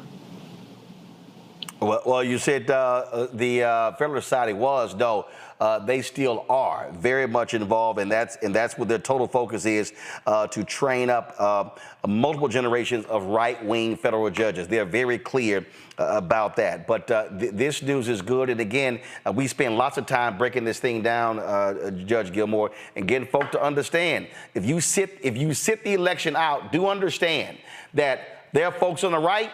They know the power of federal judges. Yes, absolutely. And they vote accordingly based upon who that person is going to pick. So we better understand. And I tell all the folk out there who yell reparations and they say no vote, no tangibles. If you don't vote, you can't get your representative. And guess what? Not one Republican supports reparations. You ain't gonna get no Republican right-wing federal judges gonna go along with you. So if that's what you want, you better understand you're gonna need the right judges in place for a law gets passed, because it's gonna be a lawsuit, and you're gonna want judges ruling in your favor. But you ain't gonna believe me, but go ahead and mess around and see what happens if Donald Trump wins in November, and then Alito and Thomas retires, and then they're able to lock down 6 federal judges for the next 50 years because that's what they want to do. Just saying. Just saying. Judge Gilmore, always a pleasure. Thank you. Thank you for having me. I appreciate it. Got to go to a break. We come back. We're going to chat with Congresswoman Jasmine Crockett. Oh, Lord, she got the whole internet talking after she roasted Marjorie Taylor Greene. I got a few more of those bleach blonde, bad-built, butch body videos to show you. Oh, y'all know we're going to have a little fun with that. You're watching Roland Martin Unfiltered on the Black Star Network. Back in a moment.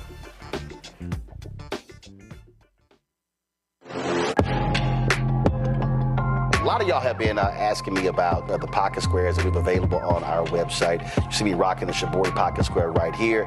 It's all about looking different. Now look, summertime is coming up. Y'all know, I keep trying to tell fellas, change your look, please. You can't wear athletic shoes every damn wear. So if you're putting on linen suits, if you're putting on some summer suits, have a whole different look. The reason I like this particular pocket square, the Shibori, because it's sort of like a flower and looks pretty cool here versus the traditional boring silk pocket squares. But also I like being a little different as well. So this is why we have these custom-made feather pocket squares on the website as well. My sister actually designed these after a few years ago. I was in this battle with Steve Harvey at Essence, and I saw this at a St. Jude fundraiser. I saw this feather pocket square, and I said, well, I got some ideas. So I hit her, and she sent me about 30 different ones. And so this completely changes your look. Now, some of you men out there, I had some dudes say, oh, man, I can't wear that. Well, if you ain't got swagger, that's not my problem. But if you're looking for something different to spruce up your look, fellas, ladies, if y'all looking to get your man a good gift, I've run into brothers all across the country with the feather pocket squares saying, see, check mine out. And so it's always good to see them. And so this is what you do. Go to RolandSmartin.com/pocket squares. You can order Shibori pocket squares or the custom-made pocket squares. Now, for the Shiboris, we're out of a lot of the different colors, and I think we're down to about 200 or 300. So you want to get your order in as soon as you can, because here's what happened. I got these several years ago, and the Japanese company signed a deal with another company, and I bought them before they signed that deal, and so I can't get access to any more from the company in Japan that makes them. And so get yours now. So come summertime, when I see y'all at Essence, y'all could be looking fly with the Shibori pocket square or the custom-made pocket square. Again, RolandSmartin.com/pocket squares. Go there now.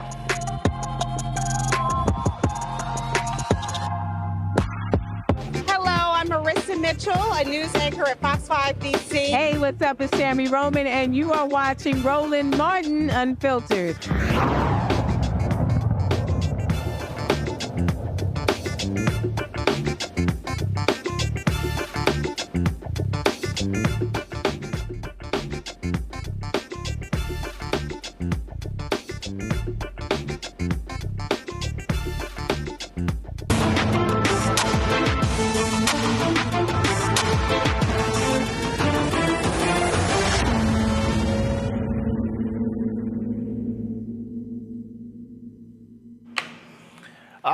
We debuted the first edition of the Crockett Chronicles. Of course, Congresswoman Jasmine Crockett got all the folks talking on social media when she lit up a Marjorie Taylor Greene that late night session. She joins us right now. No, not crazy ass Marjorie Taylor Greene, but Congresswoman Jasmine Crockett. Boy, it's been quite a busy week for you. It has. Are you surprised what the response has been? I am. I never could have anticipated we'd have skits and songs of all genres and memes for days on days. But I think it's great. I think that people have been looking for something to unite them against this MAGA bully. And I think that this was the moment. And you're right. I mean, she's out there trashing people. She's always trying to, front people. As soon as she came to Congress, was just quite disruptive. And so somebody need to clap back on her. Absolutely. And she, I think, has gotten to the point that she felt like nobody was going to check her. And so, historically, these spats have been more so with the Republicans face to face. Like she had the spat with Boebert. She also has obviously had plenty of spats with her own caucus as she was trying to oust the speaker just the previous week. So she's constantly into it with people, but she's usually not crossed the line and crossed over to actually trying to say something to a Democrat's face, except for obviously the things that she's done to the president during this most recent State of the Union and the State of the Union before that. But I don't know that she's ever met a black woman like me. I can't say very much about her upbringing or anything like that. But the fact that she said what she said and sat back and was like, I'm fine with what I did, I could not let that rest. So if she wasn't going to be forced to apologize or be kicked out, then I was going to have to make the chairman think about what the parameters were going to be going forward and let him know that I got some choice words that I could deliver if I chose to. And then you have the people who, you should have, it's about decorum, you shouldn't have done that. And look, I get it. You know, I always talk about Michelle Obama says when they go low, we go high. I'm like, nah, you got to go ahead. If they going to hit you in the knee and hit them in the damn shin, and they going to hit you in the ankle, hit them in the bottom of the feet, because you can't play footsie with these people. They don't care about norms. They don't care about values. And so it's like, you know what? If that's how you want to swing, let's swing. Yeah, no, I mean, you're absolutely right. And, you know, this obviously is not something that has been done that often, if ever, when it comes to MTG. And so, you know, in that moment, all I was thinking about was, how is it that I can claim that I'm going to represent almost 1 million people and fight for them every day and sit here and I won't even fight for myself? And you don't know how these things will hit. You don't know how your district will take it. But I can tell you that I've received plenty of encouraging messages directly from the district. And so, you know, but ultimately you find out really how your district feels about how you've governed when you get to the ballot box. So, you know, ultimately, my primary will take place almost 2 years from now. So I don't even know if they will still be talking about this. But I feel confident that my district is okay with the fact that I, as a Black woman serving in a Black district, decided to stand up for myself. Well, I'm a voter in that district, and I'm perfectly fine with it. Let's go to our panel. Rebecca? Congresswoman, thank you so much for being here today. 2 quick questions. One, what was going through your mind as it was happening in real time? And then my second question, a little bit more serious, is that you are in the seat of the late great Congresswoman Eddie Bernice Johnson. You're finishing up your first term. What do you want your legacy in Congress to be? Absolutely. Thanks for the questions. So my first thoughts were not as eloquent.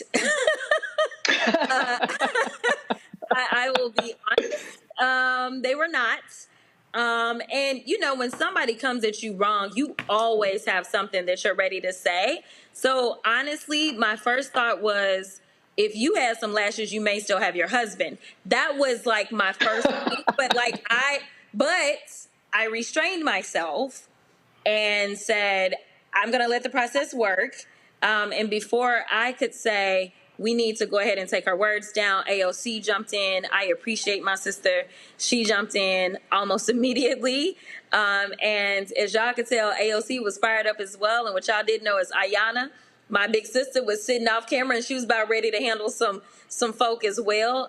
So I had plenty of good backup for her trying to come at me. And so as AOC and Jamie were dealing with Comer and were dealing with the advice of his parliamentarian, I was of the impression that we won. For me, a win is her not being in committee because we can get work done. Also, a win is her having to apologize, which, of course, she never wanted to do to a Black woman specifically. So both of those were fine with me. She didn't have to do either one of those, though. And that's when I decided, and I looked over at her, and I was like, you bleached blonde. Like, I had all of this, like, and so I was writing it down and trying to get Comer's attention so that he would call on me so that I could not violate the rules, but show her that I could cut her deeper without ever talking to her. So that was what was going through my mind and how it all played out. As far as my legacy, I want my legacy to be one of fighting for the people. It's what I've always done, from being a public defender to being a civil rights lawyer. I have always pushed back and tried to make sure that I could open doors of opportunity for people that look like me to bust through and do greater things than I could have ever imagined. I talk to young people all the time about the fact that I really want them to take my seat. I want them to go in and be the amazing people that they are in this generation. And so I don't plan to stay for decades. I have no aspirations to do that whatsoever, but instead I make sure that we have tons of interns.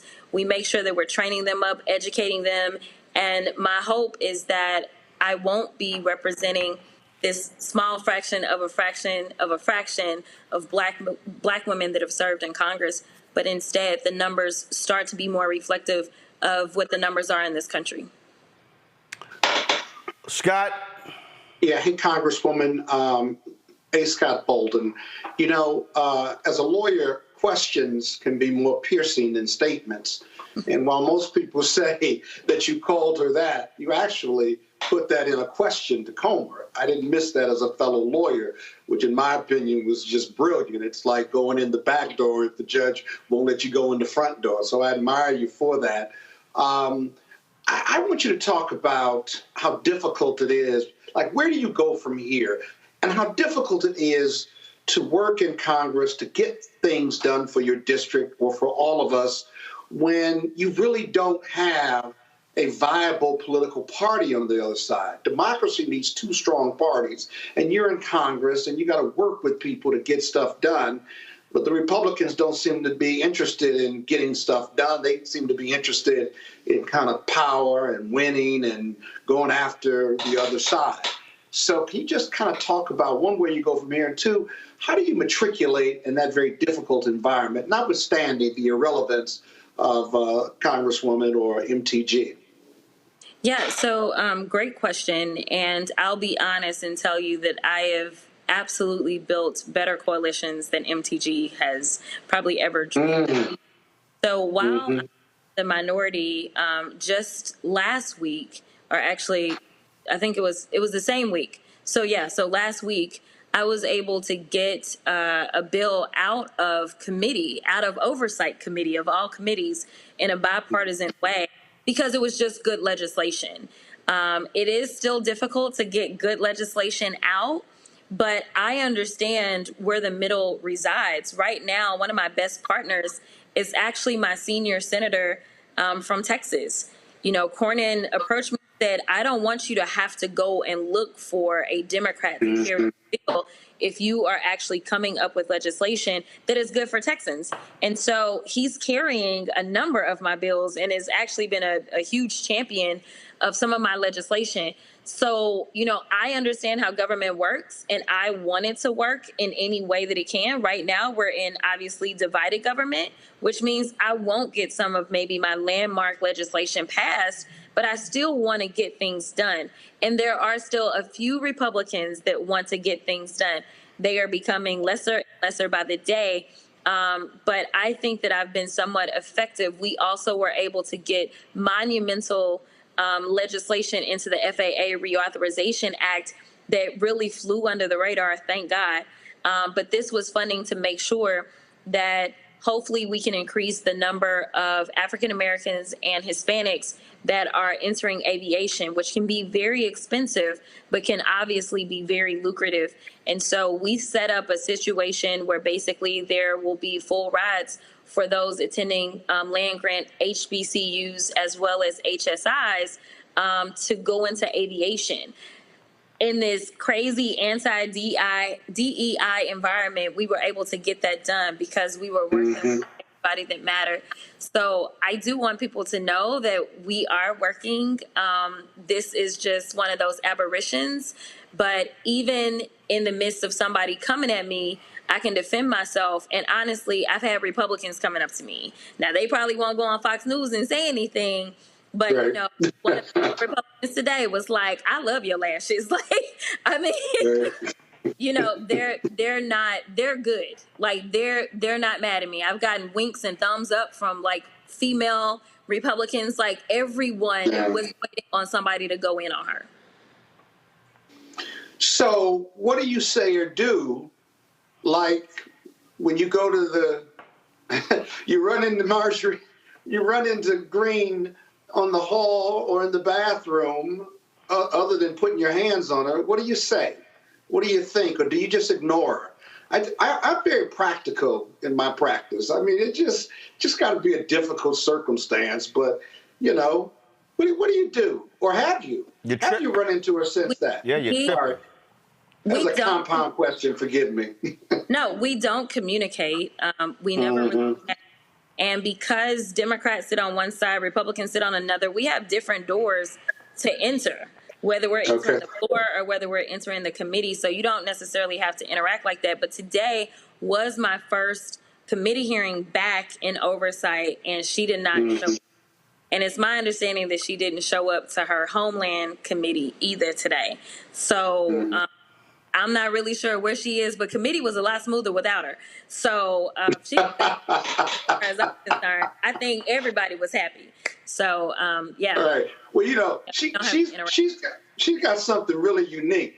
She seems to have pissed off in a very divided Congress and a very divided political status in America, that she's pissed off Democrats and Republicans. That's got to be a first, in my opinion, given how divided we are as a country.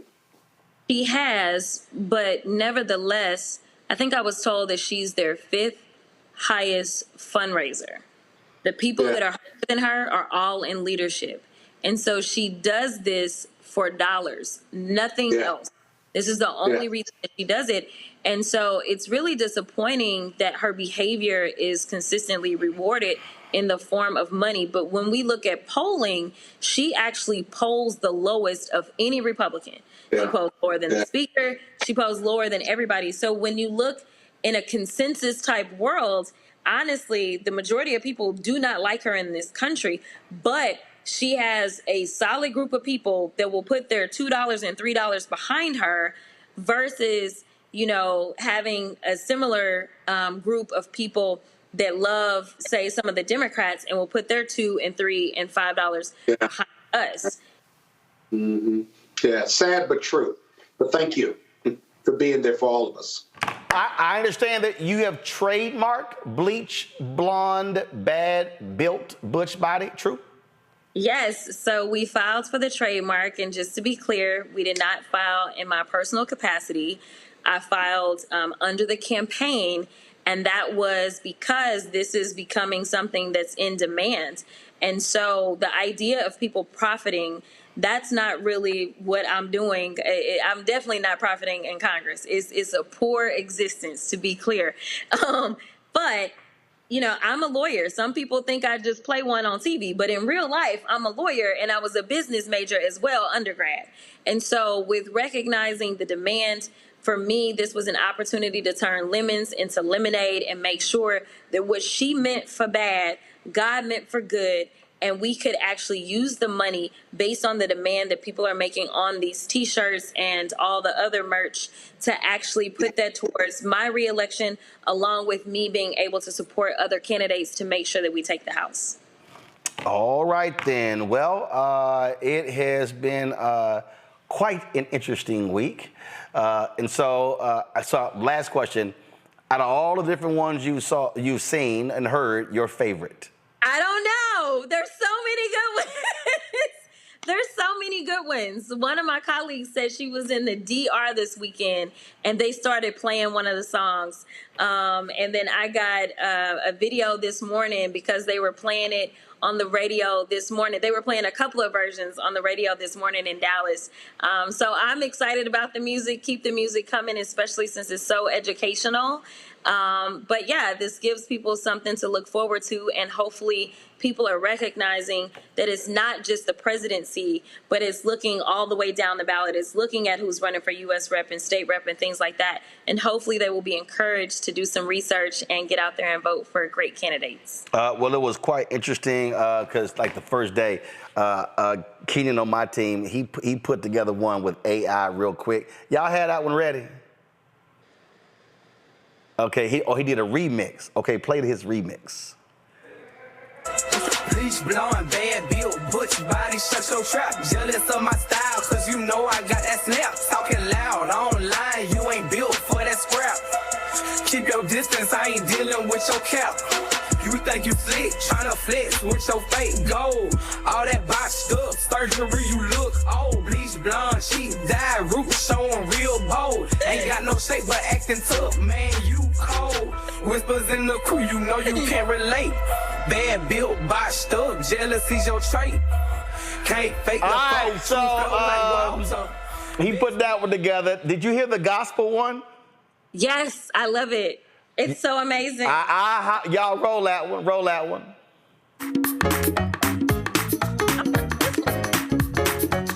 She got a bleach blonde, bad blue butch body. She got a bleach blonde, bad blue butch body. That Marjorie Taylor Greene looked like a lima bean. I forgot she had a bleach blonde, bad blue butch body. Representative Jasmine's about that line. She about that, and she looks like she can really fight. An amazing politician, ain't got no competition. Ain't worried about a bleach blonde, bad built butch body. Marjorie tried to cause a scene, forgot she had a butch body. Marjorie tried to cause a scene, forgot she had a butch body. Marjorie tried to cause a scene, forgot she had a butch body. Marjorie tried to cause a scene, forgot she had a butch body. Black women with lashes, they won't give you gashes. Black women with lashes, they won't give you gashes. Black women with lashes, they won't give you gashes.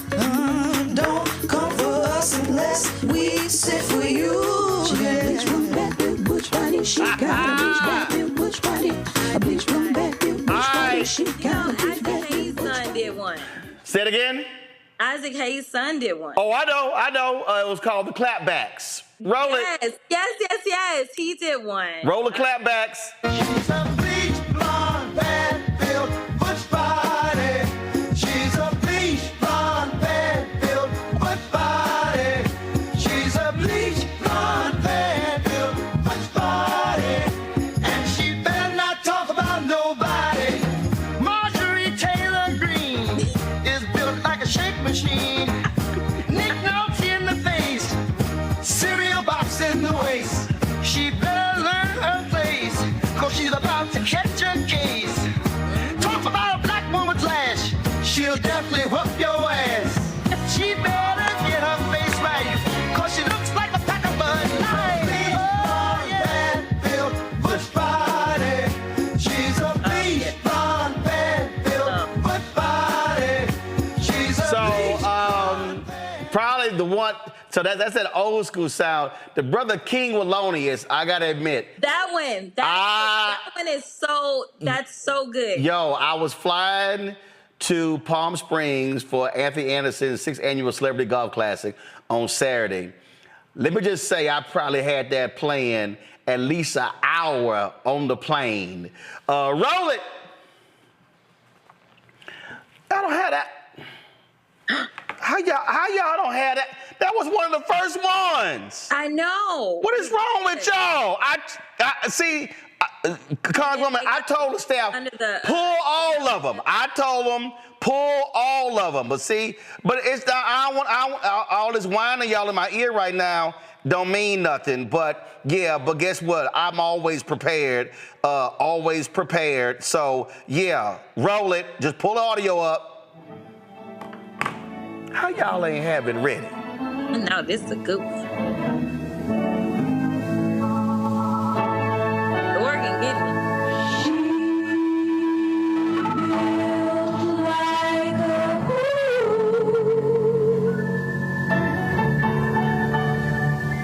She built like a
country version?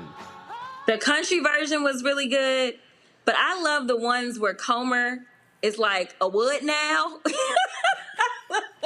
Y'all got any one of those in there? Oh, my goodness. All right, let me hear that one. Let me hear that one. I need to hear that one. First of all, let's see that one, too. Go ahead, go. Bleach blonde, bad built, bleach blonde, bad built, bleach blonde, bad built, butch body. A what now? Sweet. A what now? Sweet, the weed makes God. Bleach blonde, bad built, bleach blonde, bad built, bleach blonde, bad built, butch body. A what now? Bleach blonde, bad built, bleach blonde, bad built, bleach blonde, bad built, butch body. I'm just curious. Bad built, bad built, bad built, bad built, bad built, bad built, butch body. A what now? Bad built, bad built, bad built, bad built. Oh my God. Bad built, butch body, butch Yo, body. the creativity of people is amazing. This thing has taken off quickly. Yes. Yeah. I'm appreciative. It's great. I you know what, for the first time in a long time, a lot of people that haven't been engaged in politics, they're engaging. So again, what she meant for bad, God meant for good. So I'm excited that people now are like, wait a minute, now what channel can I watch the hearings on? Well, tuning into C-SPAN. Well, and here's the deal. We carry those hearings as well. And so I've already made it clear to our folk, every time there's one of these hearings, and you look, you only get 5 minutes, right?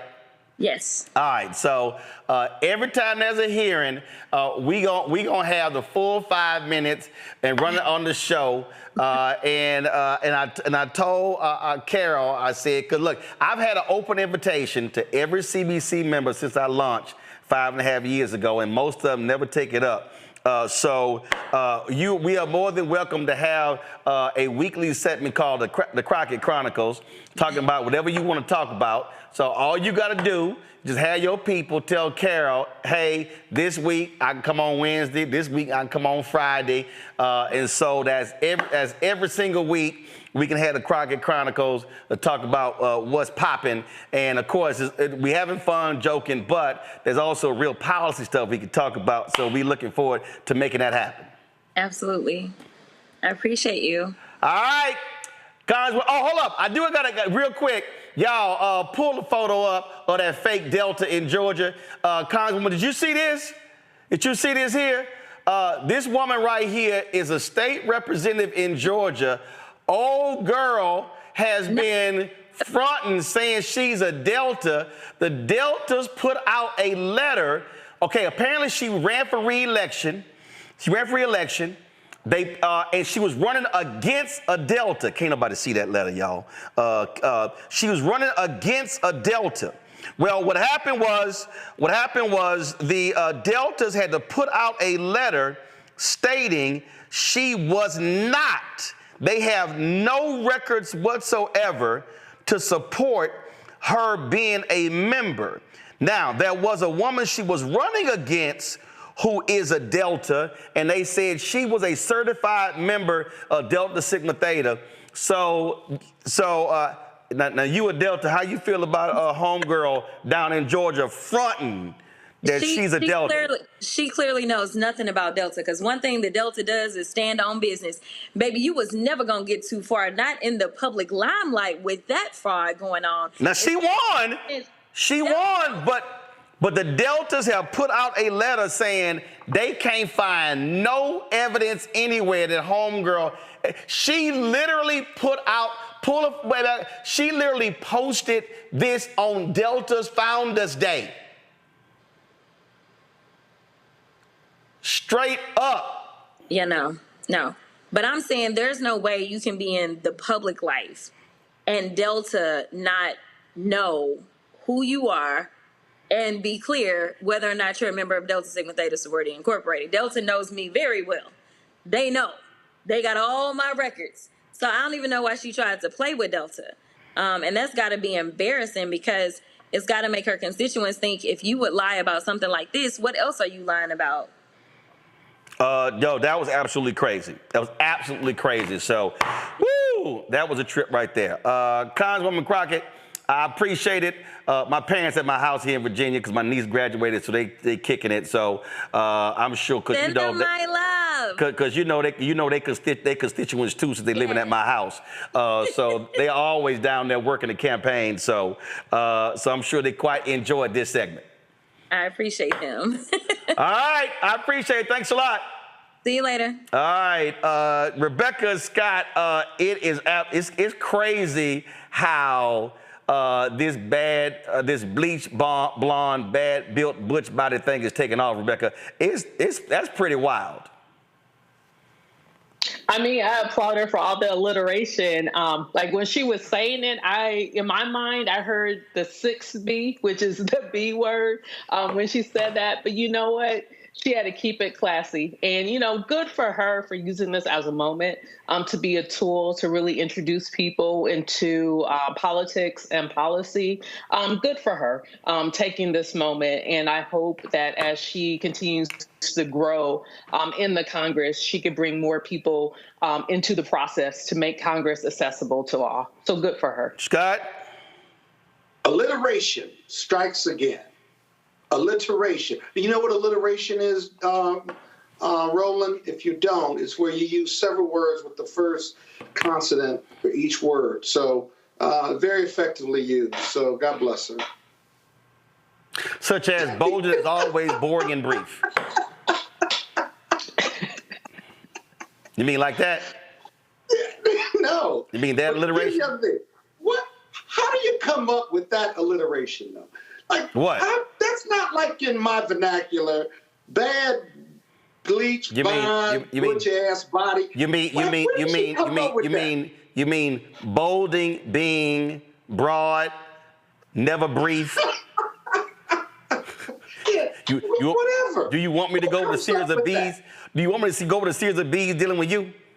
No, but what I'm saying is, how did she come up with those 5 B's? It's not in your lexicon. It's not in your vernacular. Easy. She was sitting there taking notes, and she was like, "Man, I'm doing this old blonde, this old bleach blonde, bad built butch." But first of all, she done said it before, so hell, it was like now it's time to use it. Exactly. Now it's time to use it. Right, because it rolled off her lips. Like I love she had used it before. It rolled. It wasn't struggle. There was no struggle with it. I absolutely love it, so I'm good with it. Rebecca Scott, we appreciate y'all being on today's show. Thank you so very much. We're gonna go. It's after 8 too. You can't keep us after 8 like this, man. You gotta start paying us, Roland. It's 8:07. Calm your ass down. Yeah, well, it's 8:07. Calm your Kappa ass down. Whatever. I gotta go though, man. I love you. I said bye. Right. Your ass still talking. See? Never brief Bolden. Until Wednesday. That's your new nickname. NBB. Never brief Bolden. Thank you, Roland, for the opportunity. We're gonna get a t-shirt. Never brief Bolden. What's her name? What's her name? That's Rebecca. You'll never go after her the way you go after me. I don't like it. Easy. I don't appreciate it. That's Rebecca. Always keep that shit tight, Carruthers. Oh, she talk forever. What are you talking about? You are aloysius, never brief Bolden. Everybody in the group chat, they go, here come long-winded ass Scott. Well, I had something to say. I got a lot of shit on my mind. Yeah, okay. All right. Call somebody. All right. I appreciate it. Thanks a bunch. All right, y'all, we're going to go to a quick break. And we come back. Reverend William Barber literally just hit me. He's like, listen, I need to come on. I thought he meant like tomorrow. He's like, no, tonight. So y'all call him right now. But also, James Brown of CBS was honored. Forget the break. I'm going to play this right now. James Brown of CBS was honored with a Lifetime Emmy Award. Here is his speech. Yep, play the video. Forget the break. I'm going to play this right now.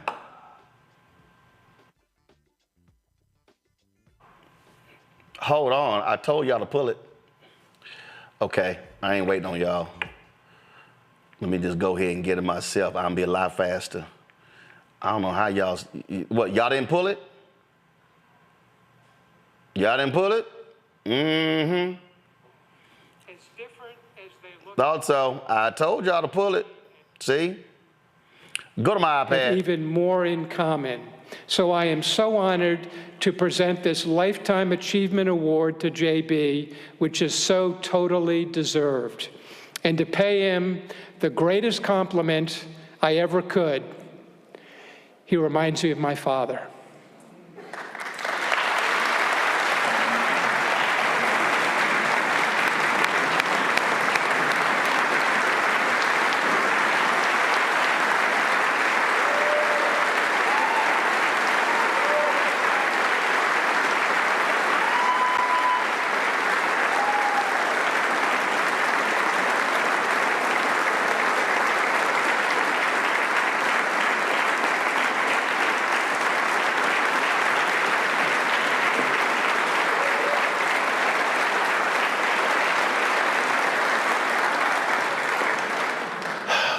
Just recently retired. I thank you so much for taking time out with Tracy to come here and to introduce me, and you already know what I feel about you. Thank you so much. Sean asked me, please, JB, don't cry, and I'm going to do my best. Lifetime Achievement Award. You know what, in my mind, I guess the ex-athletes here can relate to this. I've always had a free agent's mentality. It was never a guaranteed contract, so I give it my best each and every time out. And I was asking, how could I even qualify for this recognition when, at least in my mind, again, I'm only at the midpoint of my career, Stephen. But when I looked at the Charlie Bloom produced video and the number and variety of events that I've been blessed to cover, certainly the people with whom I've worked, the hairline that I used to have, and my desperate pursuit for a six-pack that is still hidden under this enormous one-pack here, I guess I have in fact been at this already for quite some time. But I'm crystal clear that this award is absolutely not about me, but the legions of people who have poured into me. I love all of my colleagues at CBS. They're awesome people, and they know I mean this from the bottom of my heart. I think about the people who have invested in me, starting first with my mother and father. My father was a prison guard at a local prison, and my mother, wow, we called her the sergeant because she was no nonsense. We didn't call her that to her face, but we did call her the sergeant. She was the excellent homemaker that she always desired to be. They were high school graduates who I like to say had PhDs in drive and determination, and who modeled for us what perseverance and perspiration could indeed accomplish for anyone. I truly wish they could be here tonight to see this. The reason I know that this is not about me is because I look at Chris Collinsworth and so many others, and I'm not going to look you in the face because I promised I wouldn't cry. I've truly worked with some exceptional talent, and my focus has always been to ensure that their talent and insight was showcased, setting others up for success. It is a principle, and I am unashamed in saying I root any principles, if you will, precepts in Scripture, because that's the truth for me. And it's underscored in the Scripture that is found in Philippians 2 and 3, which says, in lowliness in mind, esteem others more highly than yourself. In the world of team sports, there's no question that success, no surprise, it's all about team, the many members who make up the team. Studio shows are just like that. Mike Tirico knows that. For me, that focus, that point is emphasized in the scripture found in Ephesians 4:16, in which the example of the human body is used, stating that it is made up of many different members, many different parts, and every part contributes to the fervent, effectual working of the whole body. So even though I see myself as the little finger in any operation, I know that I still need to function at my best in order for the entire body to be at its best. And I can only hope, Joe Buck, that I've accomplished a little bit of that at times. So while I am indeed more than humbled to be honored tonight, I know that the real honor indeed goes to my Lord and Savior, Jesus Christ. I'm unabashed. I don't try to beat people over the head with the Bible. I just try to model what I know are truths for me.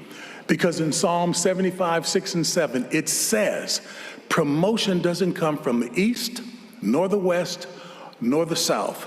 God is truly the judge. He puts down one and he sets up another. He has blessed me tonight to have my daughter here, Katrina Walker, even though she was most excited about meeting Scott Van Pelt, Mina Kimes, and Kimberly Martin more than even me. At least I know I get to share this award, as Sean mentioned, with my wife, my incredible wife, Dorothy, the heart of our family and whose unwavering support and boundless love inspires me every day. And in this room with a lot of testosterone, if you think, in fact, I'm a well-trained husband, I am. And I'm good with that.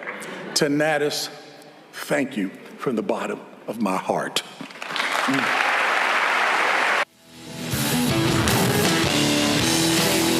Folks, right now on our other stream right now is a prayer vigil that is being held for Marilyn Mosby. Come on, guys, switch it.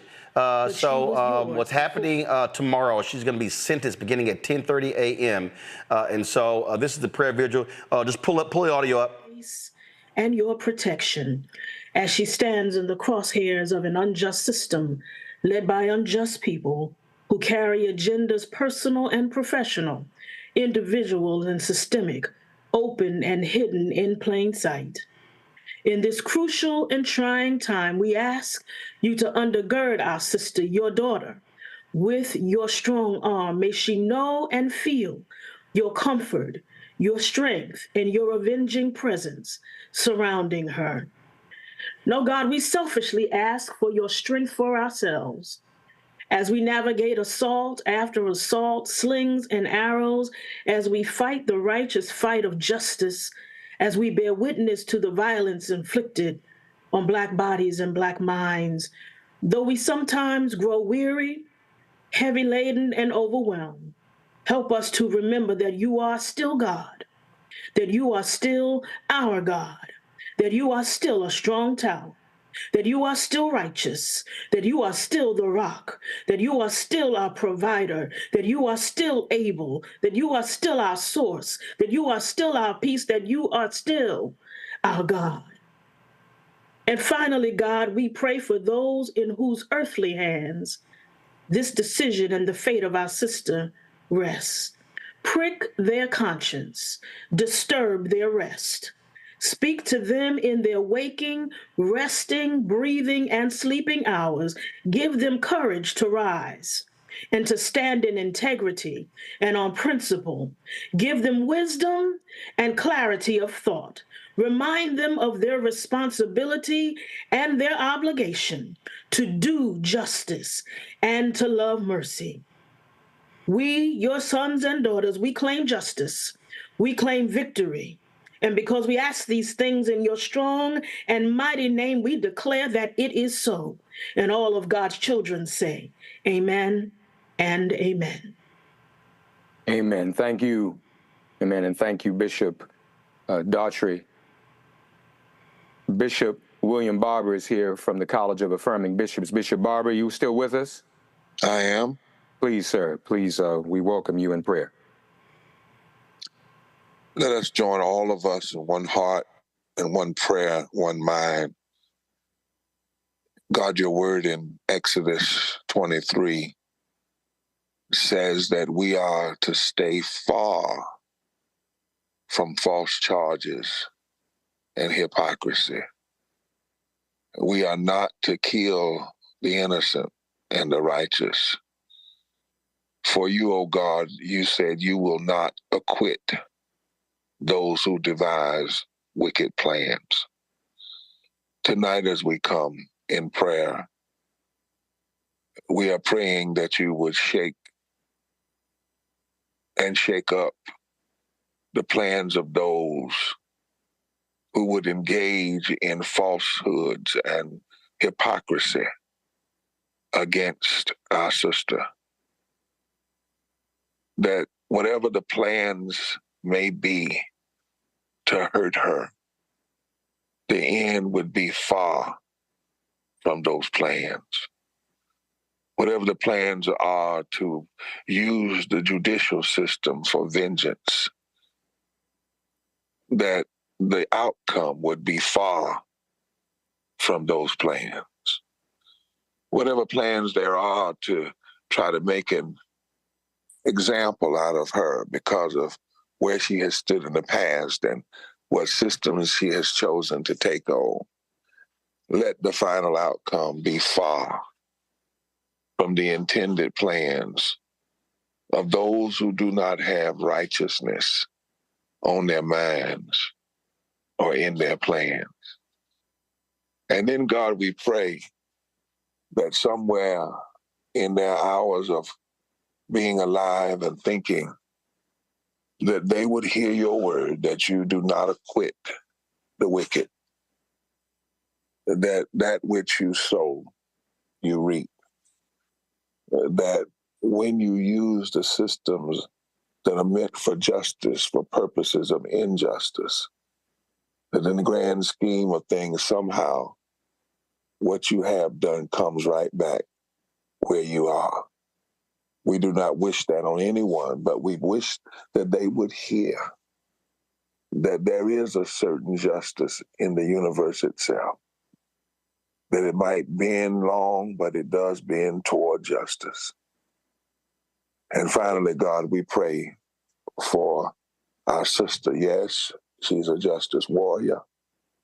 Yes, she's a DA. Yes, she has stood as a DA. Yes, she has fought battles. But she's a mama. And we pray, God, for her. For we know as a mother, her concern has to be all about her children and the what ifs. And we pray for those daughters. We pray that you would wrap your arms around them. And for that alone, if for nothing else, we pray that whatever plans folk have schemed up, that by your power, by your mercy, by your grace, by your truth, the wrong that was planned would be far from what ends up, that you would confuse the plans of the enemy and the wicked and the unrighteous, and that you would bless in a way that proves that we do not fight these battles alone. Hold her, keep her children, keep her attorneys, keep all of those that are around. We ask this in the name of him who was found on trumped up charges and even crucified and thought to be put away forever. But out of that, you brought resurrection, life, and truth. You are the God of resurrection, life, and truth. Manifest your power again in this moment. For we ask it in his name, the name of Jesus. Amen. Again, over on our YouTube channel, you can actually check out that prayer vigil, which is happening live. That is it for us, folks. We appreciate you being on today's show. Tomorrow, I'm going to have for you some of the footage from Anthony Anderson's 6th annual Celebrity Golf Classic. Don't forget to support us in what we do. Join the Bring the Fun fan club. Send your check and money order, P.O. Box 57196, Washington, D.C. 2003 7-0196. Cash App, $RM Unfiltered, PayPal, or Martin Unfiltered. Venmo is RM Unfiltered. Zelle, Roland at RolandSMartin.com, Roland at RolandMartinUnfiltered.com. Download the Boxer Network app, Apple phone, Android phone, Apple TV, Android TV, Roku, Amazon Fire TV, Xbox One, Samsung Smart TV. And be sure to get my book, White Fear, How the Browning of America is Making White Folks Lose Their Minds, available bookstores nationwide. Get the audio version on Audible. That's it. I'll see y'all tomorrow, folks. Holla! Black Star Network is here. Oh, no punch! I'm real revolutionary right now. Thank you for being the voice of Black America. All the momentum we have now, we have to keep this going. The video looks phenomenal. See, there's a difference between Black Star Network and black-owned media and something like CNN. You can't be black-owned media and be scared. It's time to be smart. Bring your eyeballs home. You dig?